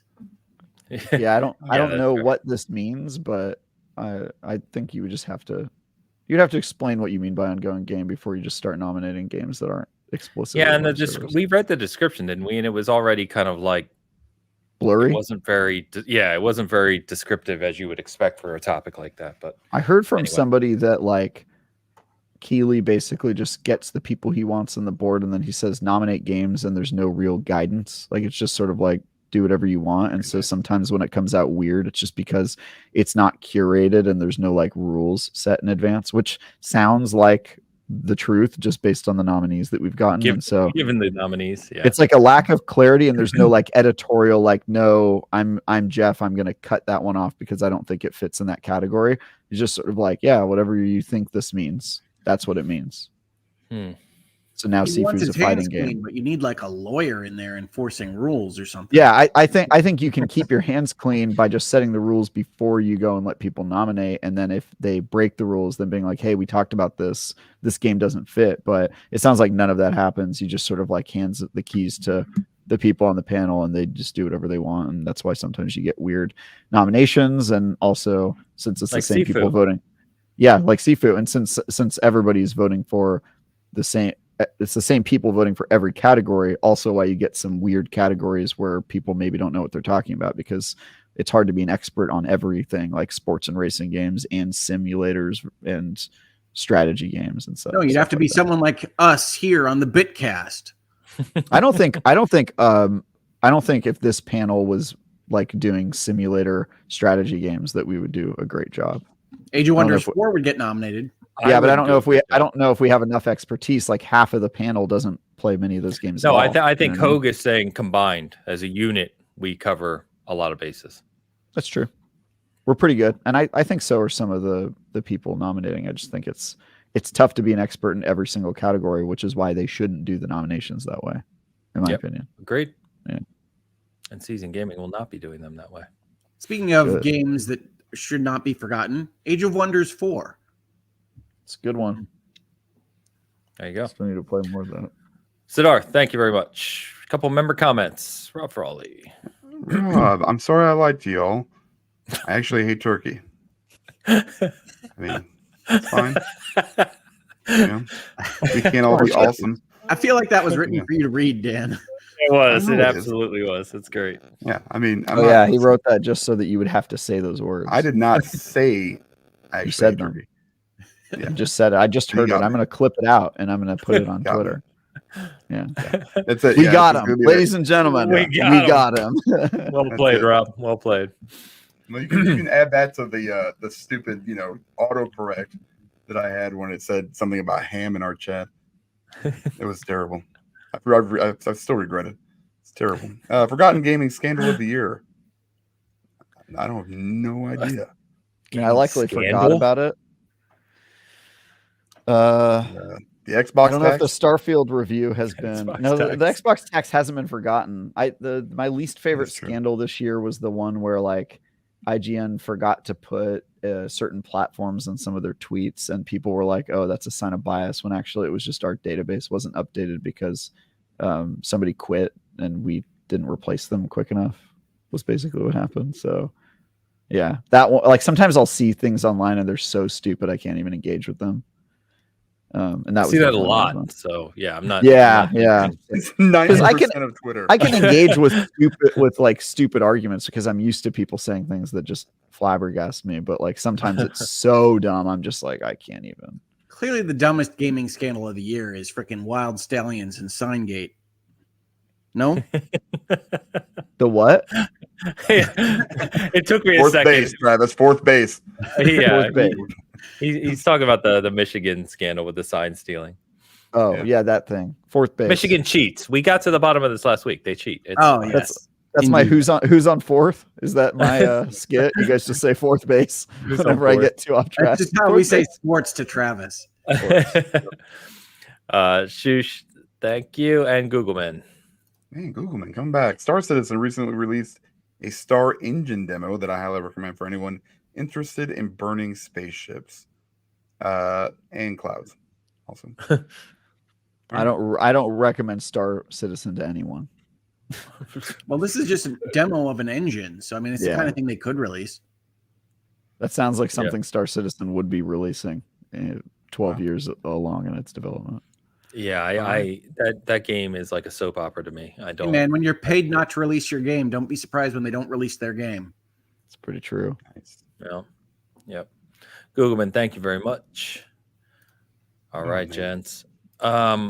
One thing we got asked about, which Hogue I wanted to bring up, is someone asked whether we're going to be talking about it. I didn't think we would this week. Maybe we'll touch on it next week. But I don't know if you're going to be covering this lawsuit that PlayStation has to face, the class action lawsuit. I might. It's a piece of the Epic lawsuit against Apple, right? So it's this notion that a 30% cut of a digital store controlled by a hardware manufacturer is somehow anti-competitive. And so I think it faces the same kind of weaknesses that Epic's argument did. But I do think legislatively, politically, there are ears that are willing to hear this particular tale be told from a political perspective that the law just really isn't designed to cover right now, because I don't think you can actually make a case that Sony, even controlling its digital output and its storefront, is actually raising prices for consumers or otherwise making things monopolistically worse for people that want to purchase video games. And that's for a number of reasons, not the least of which is that everybody charges 30%. But more to the point, that you're making the choice of what ecosystem to enter into when you purchase your system. So it's not a pure aftermarket in the legal sense. And so I might say all that stuff in a video this week. I might not. But I don't know that it's super interesting for people that followed, especially Epic versus Apple already. Fair enough. Good call. I didn't know anything about it. I saw kind of the news clips, right, that this was moving forward, but I didn't know any of the details. All that happened this last week is that the class was allowed to certify, which means it's allowed to move forward as a lawsuit. And then you go into the merits, and I fully expect the actual lawsuit to lose. So it's a little preemptive, in my view, to report on, but people are interested in it. People have asked me about it. And so I might. But one of the things I'm still dealing with really at the channel and virtual legality and whatnot is I do think that when you cover things, and I don't pretend to be the arbiter of this, certainly on my little YouTube channel, but when you cover things, I think it lends a certain amount of importance that I don't necessarily want to just lend to things that I think are a little bit early to even worry about for most people. Gotcha. Okay, fair enough. Could we just say our laundry list before we leave Yeah. of the other forgotten games without like all the comments? Just because I'm sure Hogue and I probably have a ton of games we didn't list, right? I have a few more. I have mean, two we posted could probably talk. We could talk a ton about it. Go ahead if you have other ones you want to call out. I have no. Yeah, Cool. I want to call out This Bed We Made, which is a on Steam right now. It's a mystery game. It's also on your PlayStation. Is it on PlayStation? Yes, it's also I on did your not know PlayStation. that. I've been Great. playing that. Do you want to be a maid that investigates people in the hotel rooms that she covers? It's Is this the one where you look through like the peepholes and stuff? You don't look through peepholes. That's the CDI game we talked about last week. Okay. That's the game that right. Hogue definitely played. The CDI is not available. Yeah. I did not say I didn't play it. I just said I wasn't allowed to play it. Oh, the truth comes out, and your dad's in the chat. Grounded, bro. Grounded from 20 years ago. Yeah, for sure. Yeah, This Bed We Made is on there. Remnant 2. I would be remiss if I did not mention that I think that game has been forgotten, and it makes me sad. Honestly, Jedi Survivor, I feel like got forgotten a little bit. Dave the Diver is nominated, so maybe it doesn't belong on the list, but it does deserve a shout out because it's so damn cool, and I feel like not enough people have played it. Blasphemous 2, super cool game. Trine 5, definitely overlooked, great game. Dune Spice Wars. Payday 3 would be better if their support and online worked, but Yeah, I was still, gonna think say that- you guys reviewed that one. You and Zach. Yeah, both. and my review read like, yeah, this game is clearly better than the second one on a foundational level, but we're in for a rough ride. And then immediately after that, the game was like down for 2 days. So, did you say Last of Us 2? He did, and I don't know why. I was going to ask. Yeah, you. you said Last of Us 2, and I was really I didn't know if you No, were I making a said joke. Blasphemous 2. It does sound similar though. It does sound similar. I swear to God, I thought you said Last of Us 2. Blasphemous 2. Go to the tape. Blasphemous. It does sound really similar though. You blink twice, you know, and you'll totally. Anyway, Lamplighters League is another one. I feel like I have not. I downloaded that. I haven't played it, but it looks cool. Not enough people played that one. Detective Pikachu Returns is on my list. Honkai Star Rail. I feel like probably a lot of people. A lot are of playing Hope that, notes here. By the way, we have a Guybrush sighting that says he said Last of Us 2. I mean, I think they misheard me, but I'll whatever. Yeah. Everybody. Endless person. Dungeon. Not enough people played that one. Coral Island, which actually just came out, but it's been in beta for a while. Cassette Beasts, which I'm sure is on Hogue's list as well. Cassette Beasts is on my list, 100%. Very highly rated game. Stray talked about that Gods, the other week. which I know Hogue and I played, and is probably on his list. Stray Gods is on the list. And then also Leica Aged Through Blood, which certainly not enough people played, but that game is damn amazing. Everybody should play that one. Cool. I would like to copy Travis a little bit and say Dune Spice Wars is well worth your time. Dredge. Yep. Talos 2, which I don't think you want to forget. If you're into puzzle games at all, I think in a different year it would have been as well regarded as something like Portal. War Tales. I talked about Age of Wonders already. Terra Nil. Yeah. Which is the kind of reverse city builder, environment builder game that I think is... I didn't put that one on my list because I knew you would. Very well done. Yeah, great Banished Vault is a game in which you are essentially religious zealots that have been sent out to colonize a planet and have gotten lost and have to figure out how to restore your cryogenic freezing chamber in order to get to your next place while playing a board game about resource management. So Banished Vault is a lot of fun. Check that one out. And I think I might have covered everything here. Chance of Senar, I don't think anybody's referenced, but I like that one. That is available on your PlayStation as well. Probably your Xbox. I don't know. Nice. We do have a comment I want to get to too with a recommendation. Bang on balls. Yeah. You Definitely let us recommend know it. that $24 I ever spent. I mean, like It I is hate not. You myself. bought 3 turkeys this week. It's not the worst $24 you've ever spent. No, I buy 5. I don't think Dan, Travis, or myself connected with it quite as well as Ains did. I know. That's fair. That's fair. I thought it was like, Stupid. That's a a goofy Guys good didn't little play it game. enough. Say it. I don't know why It's a Dan little bought game. it. Yeah, I would not You have were like, expected Dan. "Oh, to it's buy so good." It's just like, you were raving about it, and I feel like that was an Raving. over. Hold you on. oversold it a little bit. But I described the game. Dan does not play platforming collectathons. You should know this. I do not. Generally, I thought this was. And I like a said step very above. clearly was that that's not. all the game is. It had nothing else to it. There's So, nothing to it. It's there's terrible. a lot to it. Not even a Puerto Rican flag. You haven't even played Putting it. that out You there. haven't There is a played it. You Puerto probably Rican played it for flag. 10 You have to minutes. click There's on the not a U.S. Puerto Rican flag, flag. and then you drill down. There is a Puerto Rican flag, though. Well, look, maybe it's Cuba. No. They're If not Puerto it's Rican. there, you just have to click on American flag first. It's under like a I think sub it's menu. Texas. I think what you're thinking about is Texas because it's kind of. Oh, it's a Confederate flag. Sorry, I got mixed up. I forgot they put that in the game. I did have another one on my list, which I was going to call out for you, Hogue, which is the Telltale series of Expanse. Yeah, I wound up not liking that as much as I wanted to. So I don't Okay. think it's forgotten, but it's also not one that How much did you want to like it? I really wanted to like it a lot. I mean, I'm a big Expanse fan.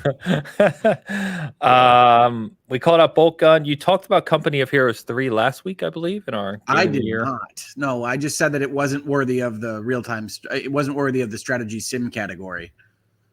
Oh, I misheard you then. Okay, that's my fault. No, that's okay.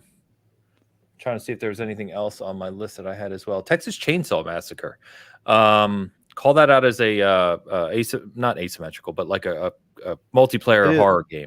It is asymmetrical. It is asymmetrical, I guess. As well. Yeah, but and they have different objectives, Zach reviewed that for us. Big horror guy, and the horror people I speak to that play horror games really, really enjoy TCM. So, heard great things about that. It's good. When I played it early on, it had a lot of issues, which I think some of that has been washed away. But like, if you its foundation is strong. It's a good idea for a game. Yeah, awesome. The only other thing I noticed going through this list, unless the date was wrong on the list, I'll preface with that, is that Flashback 2 came out last week. How did I miss this? Flashback 2 did come out. Yeah, it's I missed it. I previewed it and it was not strong when I previewed it.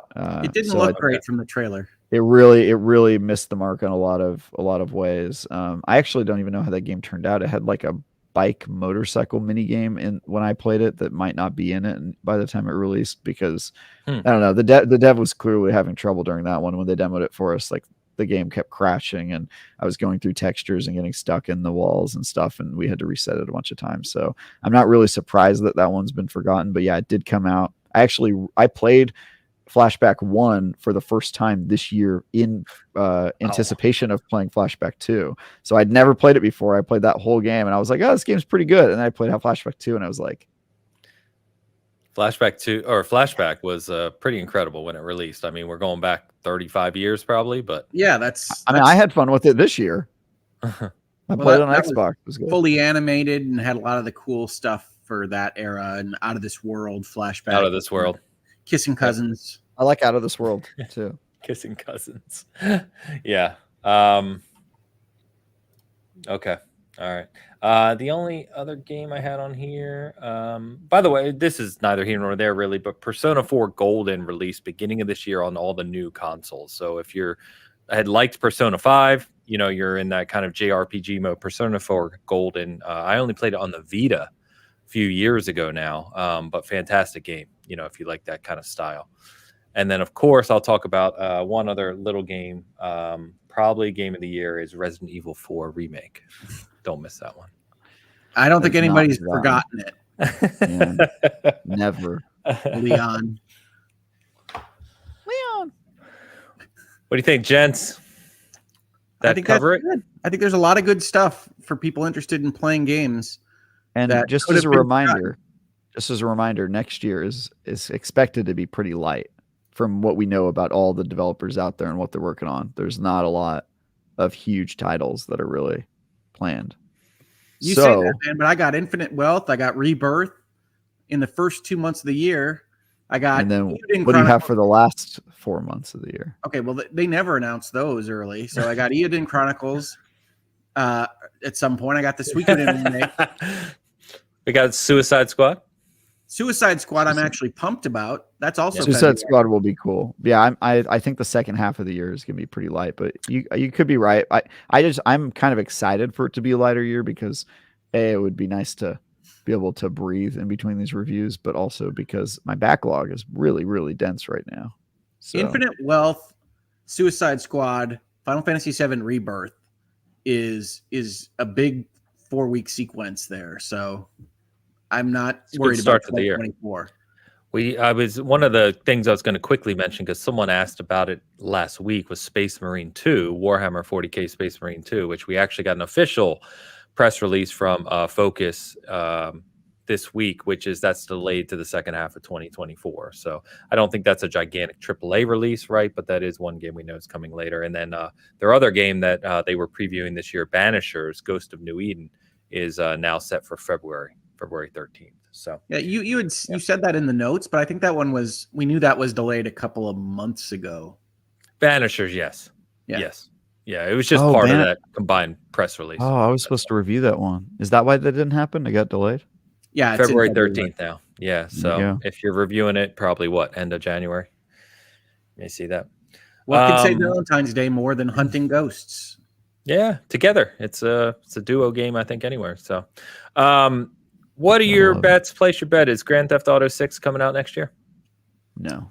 I would say 18 I think we months. bet on that already, but just asking anyway. No, I think it's 2025. 2025. I think Yeah, even if they say it's 2024, it'll actually be 2025. Honestly, I'd assume whatever they say. If they say a date in the trailer, I would just add 1 to whatever increment they give. Me too. Yeah, probably very fair. Very fair. All right, boys. I think we will go ahead and wrap it on up. The only other thing I'll shout out, Brian over at SG did a review of The Last Faith, which has gotten some press. It is a 2D pixel art Souls-like Metroidvania. So It mix looks all those really things. good in trailers. It's a little bit on the expensive side. What in the hell? See, Dan, I'm Yeah. not recommending you play this because I know you wouldn't like it. Don't buy it. But no, It's a little it cheaper though. I'm definitely gonna buy that one. That game looks cool. It Yeah, just it looked a looks little really- too much like Blasphemous 2. Like Last of Us 2, as you guys call it. I just got done playing that, so I don't know if I'm ready for another game like that. So Brian's review, he put over 70 hours into the game. He did have a couple issues with it, significant issues in terms of some of the puzzle and level design, but otherwise he's very, very high on it. He gave it a 7 overall, but he said that the art style, the animation, kind of the, everything that makes it enjoyable to play outside of the issues he had with a couple of these things you can read in his review, it's very strong. So that's up on the site if you want to check that out. It's gorgeous in trailers. I actually think it looks a lot better than Blasphemous in trailer form. I haven't played it. Yeah, he had it really high. We were talking about his review yesterday, and I asked him about it, and he said it's absolutely stunning. And he said the music and the sound design is just as good as the visual presentation. So I think it sounds like a very good job on that. So, by the way, before I pass it to you guys, RJH says Skull and Bones next year. Oh yeah, when do we get to play Skull and Bones? I've played it. Play it for the 4th time? How many times have we played that game? I'll tell you this. I played that game and it seems done. Like from what I played, I was like, this game's pretty much done. You can kind of feel that'll it definitely be out listening next to it. year. Yeah. How it will be, we don't know, but it'll be Will out. it make a splash or will it be a drop in the bucket? Oh no. Oh boy. Nope. Oh boy. Nope. I'm gonna go to home first so Travis can stop talking. Oh, what you got? Well, as we talked about last week, I'm trying to do videos more regularly on the channel. So there should be an early week video of some kind and a late week video of some kind going into next week. I do think we can make a small announcement here, which is that at some point in December, I think we are likely to have a Christmas special of hopefully your favorite Lawyers and Dragons. Nice. We're trying to put that together behind the scenes. We'll see how it works out, but I don't think we're going to do a weekly thing like we have been doing for the other seasons because it's just a lot trickier to get everybody together and ready for that every single week. But I do think we might have a Christmas special on the horizon. That's awesome. That'd be great. Or holiday special, depending on Holiday what your special. proclivity is. Speaking of which, I'm seeing that documentary tomorrow night. A Disturbance on the Force. It's about the Star Wars holiday special. Currently has 100% on Rotten Tomatoes, so I'm excited to see what that's about. Nice, very cool. Awesome, Hug. Thank you very much, Travis. What you got? I've got nothing. I'm doing a preview. I'm doing 2 reviews. I can't talk about any of it, but I'm working on stuff. And next Sunday, I probably won't be able to talk about it either. So I'm benched for a while in terms of stuff I can speak on, just because of a small gap in my schedule. And I'm winding things down, man. I've got 2 reviews left for the year, probably only 1 preview. Are you doing Avatar, or did you say that's a no? Okay. No, somebody else is doing that one. But I did resolve to buy it and play it. So I will probably play that with some of my spare time. But no, my next 2 reviews are the Anacrusis, which I already told you guys about. I played the preview and I'm waiting for the 1.0 version to end up in my hands, which it still isn't, which makes me a little nervous. And then I start my review of Asgard's Wrath 2 in 2 days. So those are going to keep me plenty busy through to the end of the year. But yeah, not a lot to promote this week. Just happy to be here and miss you guys. Miss you 3 people I've never met before in person. True. Very true. All right, gentlemen. Chat, you've been awesome today. Thanks for everyone tuning in as always. Always appreciate you. Hope you had a great Thanksgiving and week. Sadly, for many of us, back to normality tomorrow. Boo. Yeah, it sucks. It sucks. But anyway, hope you're enjoying your games. We all go back to work, Travis. Normal life. Oh, you guys stopped. Yeah. Casuals. Yeah. We stopped. I go back to my life without adversity or struggle. You know how it is. With your dad supporting your dreams, you selfish. Gosh. What a casual. Yeah. Playing life on easy mode over there, am I right? No wonder you can't hang with Elden Ring, bro. Oh, man. All right. That's a good point to close out on. Chat. See you later. Thanks for everyone tuning in. Love everyone. Peace. We'll see you. Bye. Next week, Sunday. Be there. See ya. Peace.